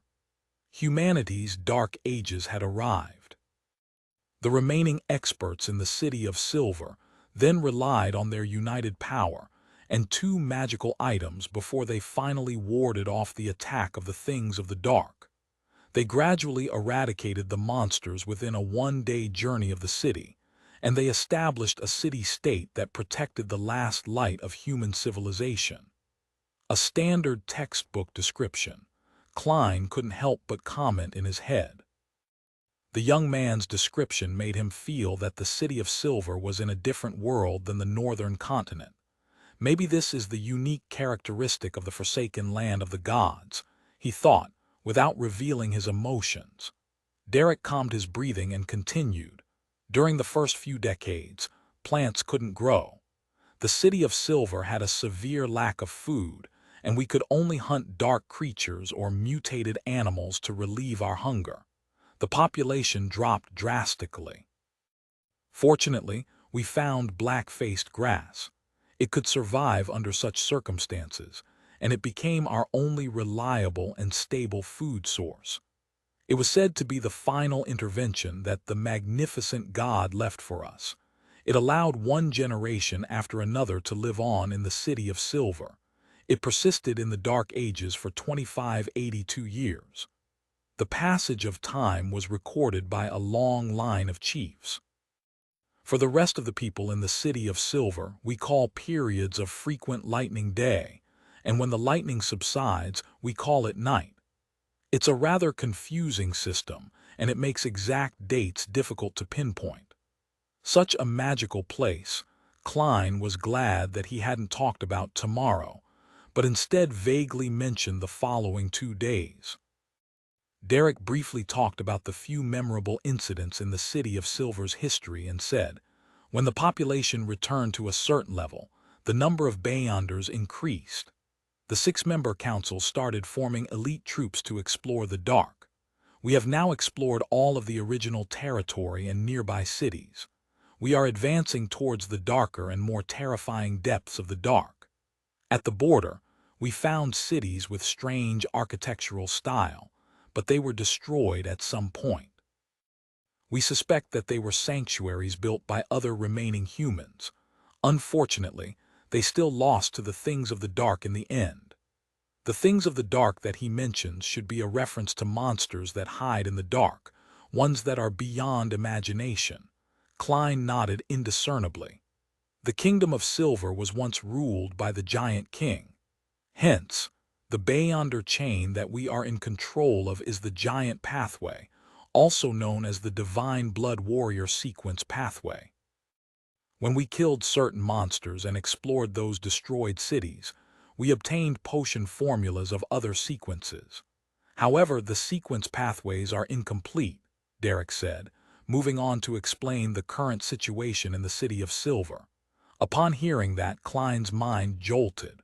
Although he didn't change his posture much, he was obviously paying more attention. I love knowing more about sequence potions.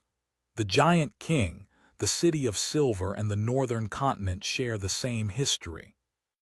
The second epic's history, killing a monster causes it to drop a formula. Is this a game? No, there's another possibility. Those monsters were once human, Beyonders. Klein suddenly felt a heavy weight on his shoulders. Derek saw that the fool didn't reply. He clenched his teeth, pondered, and said, "The names of the giant sequence pathway are Sequence 9, the Beyonder Warrior, Sequence 8, Gladiator, Sequence 7, Weapons Master, Sequence 6, Dawn Paladin, Sequence 5, Guardian, and Sequence 4, Demon Hunter. Only the elders in the six-member council know the names of the higher sequences. Sequence 4, Demon Hunter. This is the name of a high-sequence potion formula. This is the first time I've heard something like this." Klein felt delighted at the fact that he finally learned one of the names of the higher sequences. However, he suspected that it was a name from ancient times, which would be different from the current version in the Northern Continent, just like the Windstorm Priest and the Seafarer.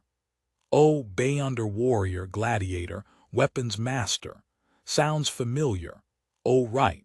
The sequence pathway that the Church of the God of Combat has in control is very similar to this.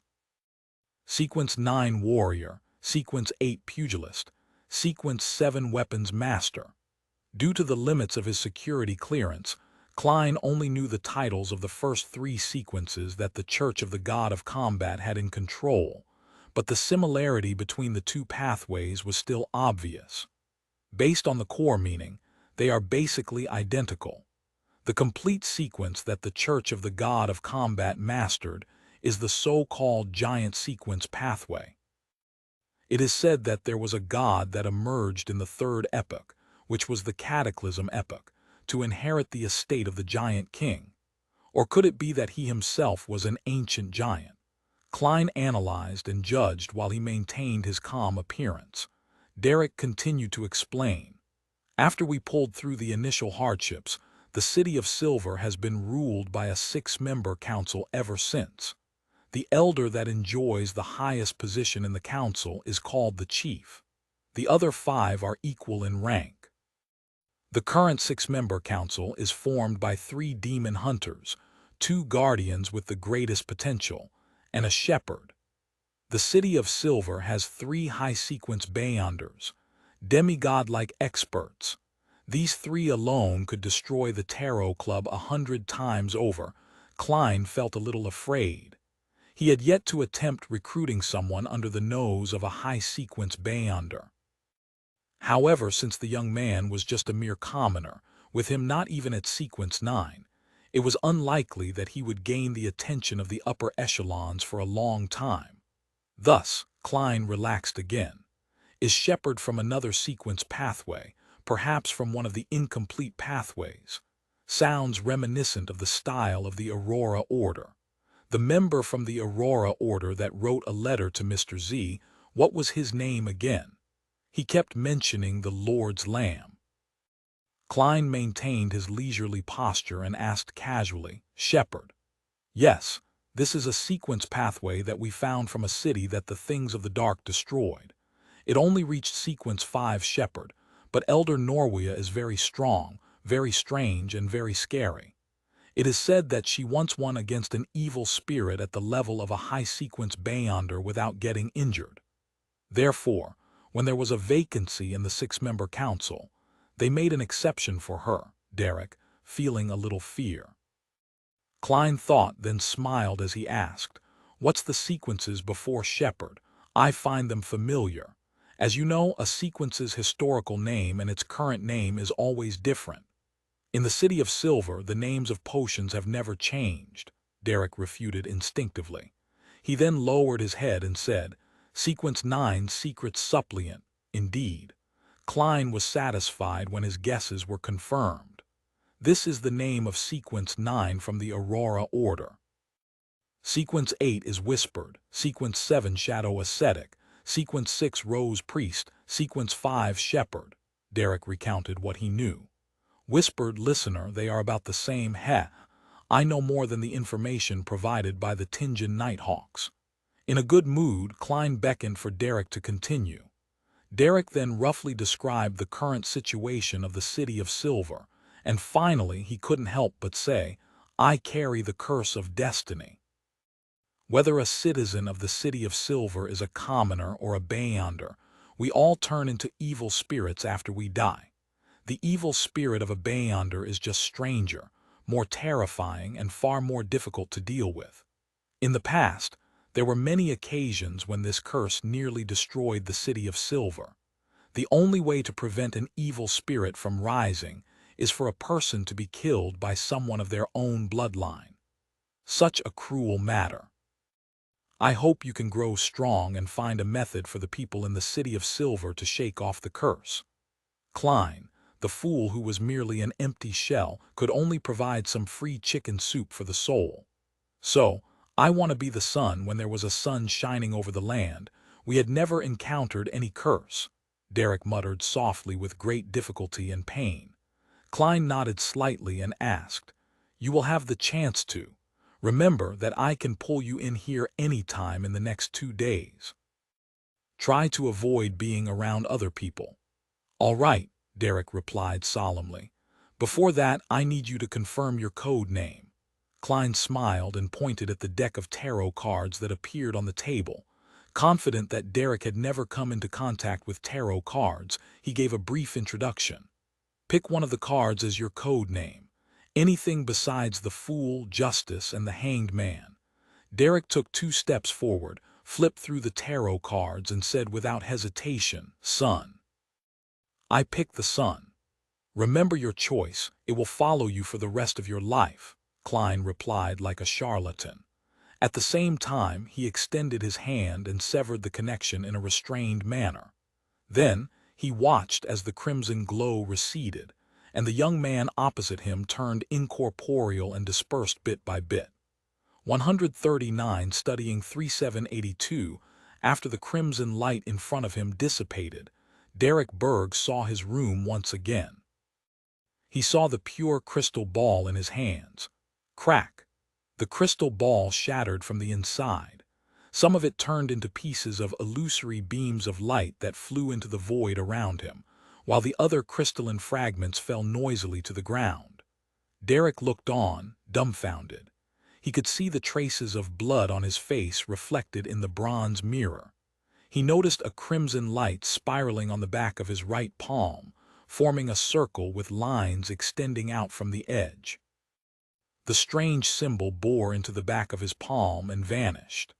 Derek fell into a daze in the time it took several flashes of lightning to illuminate the sky before snapping to his senses. He looked at the fragments of the crystal ball on the ground, then looked at the back of his right hand as his gaze turned deeper. He walked out of his bedroom, returned to the living room, and opened the door to look up at the sky above the City of Silver. An arc of lightning streaked across the sky, illuminating the city with a silver sheen. Right on the heels of that was rumbling thunder. The world belonged to the dark. Without any speck of light, the heavy darkness only left people in despair. Derek clenched his fists. There was no joy in his eyes, for they were still filled with the remnant grief and pain. But he was no longer lost. "Phew, looks like I've managed to trick another person into becoming a member. No, I've managed to recruit another member." Klein shook his head and mocked the present strength of his tarot club. The leader, the Fool, was only a sequence 9, one who had just fully digested the Seer potion, and there were at least 3 high-sequence Beyonders at sequence 4 in the hopeless City of Silver that the Sun spoke of. After mentioning the acting method one more time, I can start telling the captain the specifics and hand in my special application.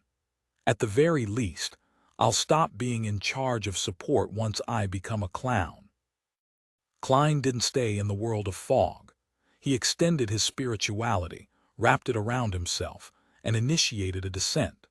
Tearing through the gray fog and passing through the ravings, he returned to his room before dispelling the wall of spirituality. Then, Klein picked up the key and headed out of the room. He first went to the 2 rooms booked by Dunn to take a look in order to confirm that the captain and Fry hadn't returned yet. He then headed to the first level and handed the key back to the boss. The boss looked at the wall clock to the side and gave a thumbs up. "Well done. Hey, are you mistaken over why I booked an hourly room?" Klein wanted to explain himself, but finally decided to leave the misunderstanding as it was. Feeling wronged, he tried to console himself. "Yes, this way, he won't mention that I rented another room in front of the captain." After heading out and going through the motions, Klein did a quick divination and returned to the inn based on the results. He headed straight to the second floor to find Dunn and Fry discussing their investigations in one of the rooms, just as he expected. "We can confirm that the Wraith appeared within the last 3 months, Dunn summarized to Klein with a nod as he came through the door. Klein immediately echoed, "My investigations also confirmed it." He highlighted the main points of his questioning and concluded, "Heh, there's a townsfolk named Scoundrel Gray who claimed that he had the portrait of the first Baron Lamud. He said that it was an antique oil painting more than 1,000 years old. Don't tell me you bought it." Dunn's eyes shimmered as he was taken aback before he asked, "Captain, do you think that I'm so stupid to be fooled that easily?" Klein gave a dry laugh. "No, I didn't. Even though I'm a history student, I have attended some lessons on archaeology and have some degree of experience in this area. I can more or less determine if something is fake." "Heh, the person in the portrait looked a little like my history teacher, Mr. Azek." He casually mentioned the most important piece of information. And indeed, Dunn didn't pay too much attention to it. He massaged his temples and said, "This is a small town near a historical site. There will always be a myriad of antiques here. I just saw a vendor selling the silver wine glasses of Baron Lamud. Someone tried to sell me the insignia of the Lamud family, claiming that it had been dug out of the castle," Fry added. Klein subconsciously asked, "Did you guys buy them?" Fry and Klein looked at each other and didn't continue with the subject. "The next mission is for you or Fry to take sealed artifact 3782 out of town to somewhere uninhabited. Otherwise, a good half of the people in this inn will become idiots blathering praises of the sun. Are you going first, or Fry?" Dunn looked at Klein with his deep gray eyes. "Me." Klein raised his hand slightly and smiled. "It's still quite early, so I can come back and have a nice sleep later. We're doing 2-hour shifts, right?" "Yes." "Fry, go over with Klein and confirm where you'll exchange the sealed artifact." Dunn turned to look at corpse collector Fry. He had already found an opportunity to hand sealed artifact 3782 over to Fry when they split up to conduct their investigations. Otherwise, he would have been purified and started praising the sun. Fry hadn't had enough time to recover and could only hold the item for another 3 hours. "All right." Fry took out the mutated sun's sacred emblem from the inner pocket of his black windbreaker and handed it over to Klein. Klein took the item with a fair bit of curiosity and interest. The metal was warm to the touch, as if hot water was flowing within it. The warm, gentle glow was like a ripple, spreading outward in waves and bringing with it a pure smell. At the same time, Klein felt that the dark golden sacred emblem carved with the symbol of the sun was cleansing his spirituality, removing the impurities and leaving it pure. Of course, all sealed artifacts have their dangers. Death might occur if one isn't careful enough. It's even possible to have a fate worse than death. He muttered to himself as he placed the sealed artifact 3782 into his inner pocket. After inspecting his revolver, charms, and cane, he walked out of the room and left the inn together with Fry. They headed straight for the outskirts of Lamud town. The two circled an area beside a sparse and deserted forest and confirmed that there was no one within dozens of meters of them. "Chase away anyone who approaches you," Fry coldly reminded. "I'll come to take your place in 2 hours." "Sounds good," Klein replied with a smile. After seeing Fry enter the town, he found a tall boulder he had eyed previously. He picked up some leaves from the tree beside him and wiped the surface of the boulder. He then touched the top of the stone with his finger and inspected the stone under the light of the crimson moon. After confirming that it was clean, Klein put on his black windbreaker and sat down. "Why stand when you can sit?" Klein thought to himself. After a few minutes of silence, he looked at the dark, quiet, and rather scary forest. He couldn't help but stand up, taking out several metal bottles from his hidden pockets and scattering their contents herb powder and essential oils around the boulder. Klein recited an incantation in Hermes. With the help of the materials, he created a barrier of spirituality, sealing the area he was in. He did this simple ritual for two reasons. First, he didn't want to rely too much on his premonition for danger as a seer to defend against corpses and spirits launching a sneak attack against him. The second reason was to keep the bugs away. This is 100 times better than insect repellent. Klein sat back down, satisfied. After sitting there for a few minutes, Klein took out sealed artifact 3782 out of curiosity. He began a detailed inspection of the mutated sun's sacred emblem.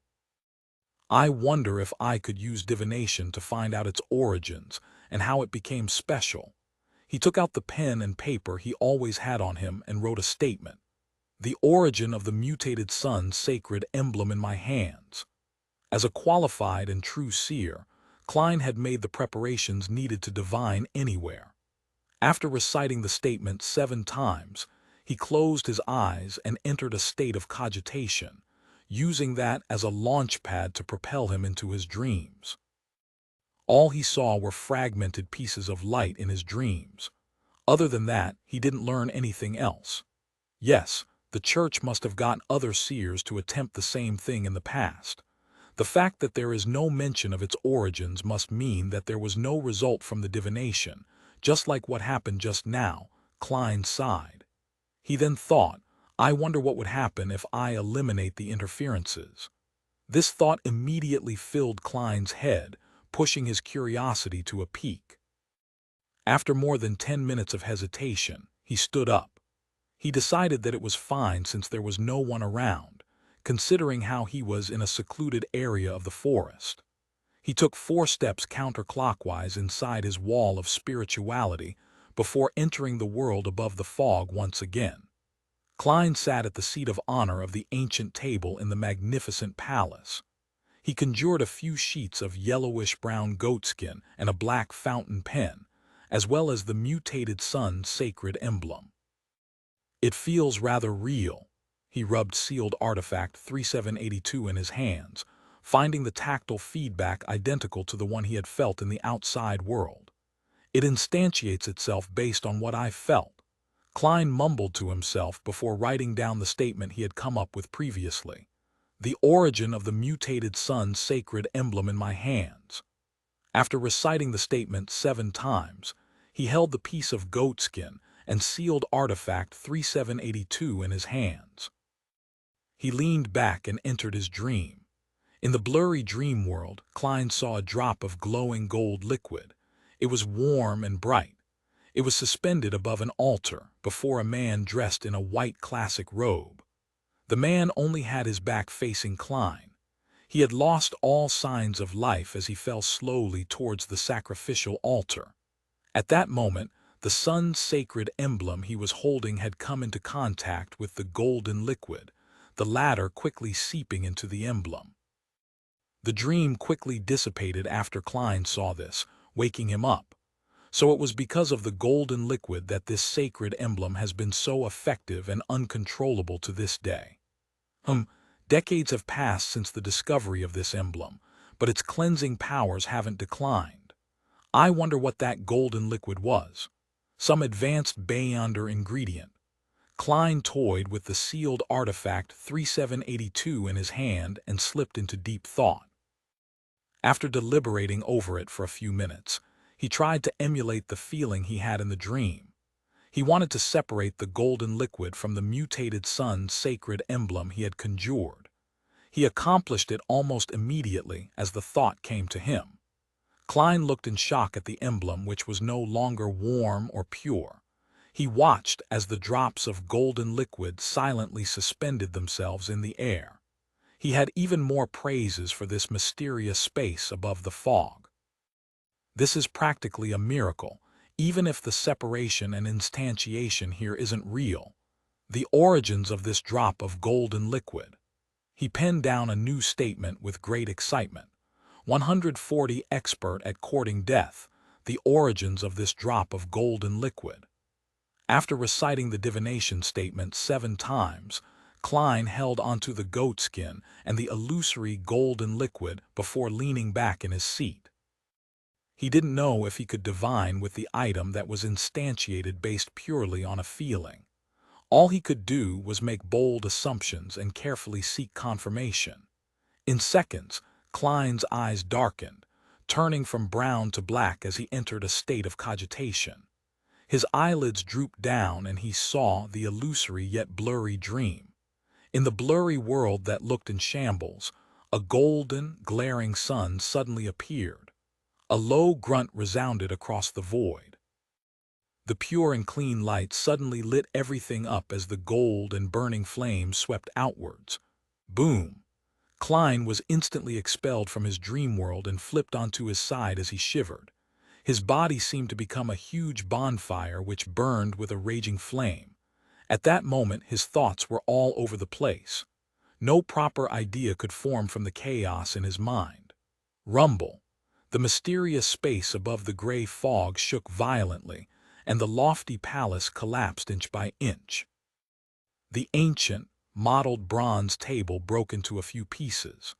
The terrifying changes only continued for 3 seconds before the world above the gray fog returned to tranquility as though nothing had happened.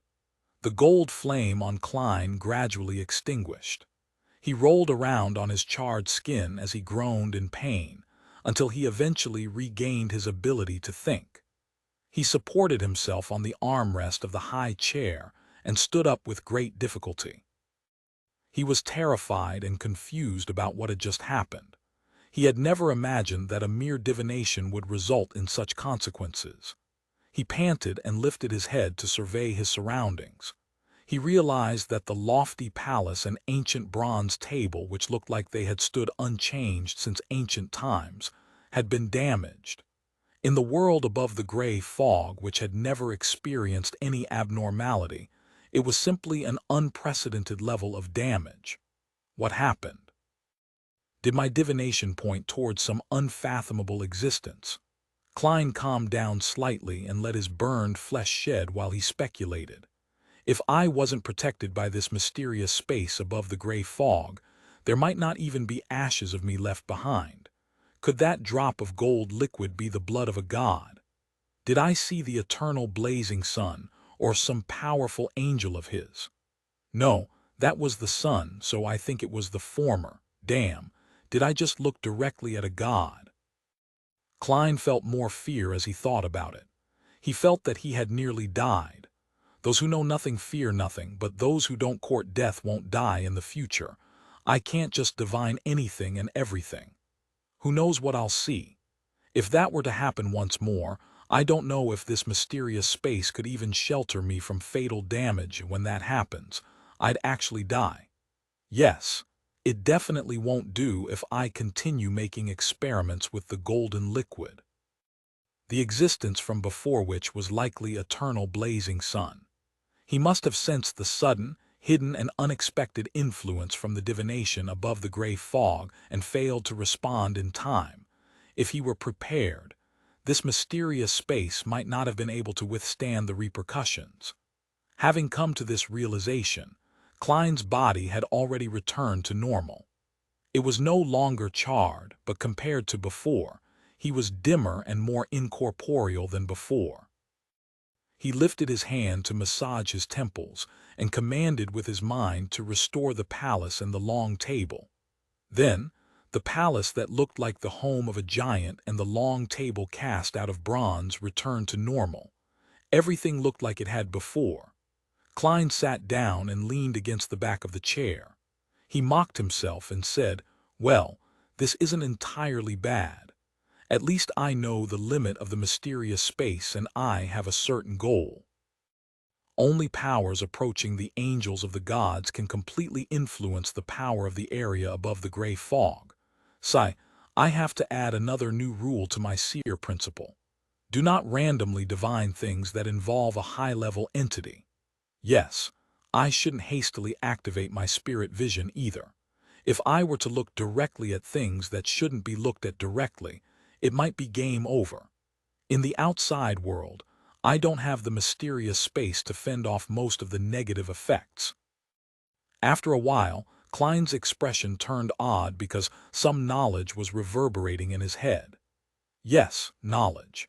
In the short time he had spent with what appeared to be eternal blazing sun, Klein was constantly in his divination state.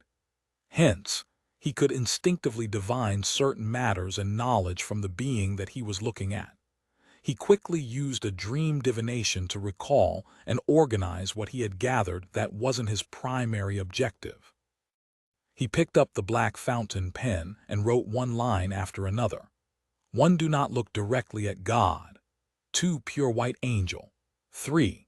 The technique of making a flaring sun charm. It's a relatively high-level charm in the domain of the sun. Its potency can last a year before it deteriorates. There's no need for a ritual to pray to the eternal blazing sun, but the procedure requires the sealed artifact 3782 to take the ritual's place. It will siphon power from the mutated sun's sacred emblem. 4. Extremely hostile towards Lord of Storms and God of Knowledge and Wisdom.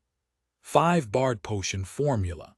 Main ingredients: a crystal sunflower or an adult flint bird's tail feather or a fire bird's tail feather, a piece of siren rock or a singing sunflower. Supplementary ingredients: a blade of midsummer grass, 5 drops of July wine juice, a blade of elf dark leaf.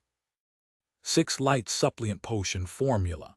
Main ingredients: a piece of brilliance rock or powder of dazzling soul or blood of a mirror hedgehog or the heart of a magma titan. Supplementary ingredients: a golden-edged sunflower, 3 drops of aconite juice. 7. Priest of Light Potion Formula. Information of main ingredients missing. Supplementary ingredients: 5 grams of rosemary, 7 drops of fingered citron juices, rock water. 8. Sequence 4. Unshadowed Potion Formula. Main ingredients could be the golden blood of God extracted from the mutated sun's sacred emblem. It could also be replaced with 3 adult sun divine bird's tail feathers and a piece of holy brilliance rock. Information of supplementary ingredients missing. After writing down the 8 lines, Klein couldn't help but rap the edge of the long bronze table. He had gained way more than he imagined. He was already satisfied with surviving his reckless divination earlier, but now he had received an unexpected survival reward. From the confidential information he received from the Nighthawks, he knew that the sequence pathway that the Church of the Eternal Blazing Sun held was called Sun, and its sequence 9 was barred. It would allow the Beyonder to imbue courage and strength for themselves and their allies through their singing, a job that brought about devotion and submission. Their slogan was, "Let us praise the sun." The corresponding sequence 8 was Light Suppliant. They could cast spells and hold rituals from the sun's domain, which were very effective against corpses and spirits. Sequence 7 was called Solar High Priest, which greatly enhanced the spells and rituals within its domain. In other words, I have obtained the complete potion formulas of Sequence 9 and Sequence 8 in the Sun sequence pathway. Yes, unlike before, the potion formula even lists replacement items and ingredient names from different eras, as expected of formulas obtained directly from eternal blazing sun through divination. Klein thought in satisfaction. He had originally planned on seeing if the hanged man could solve the request of the young man from the City of Silver. After all, the Church of the Lord of Storms and the Church of the Eternal Blazing Sun were the most ancient Orthodox sects. They had fought against each other for thousands of years, so it would only make sense for the two churches to have learned the initial sequence of each other's pathways. The hanged man might not have cared about the sun pathway previously, but since he is very likely a sequence 7 seafarer, it would probably be easy for him if he really needed to gather the information. However, I don't need him now. I solved it myself, through an unbelievable yet extremely dangerous method.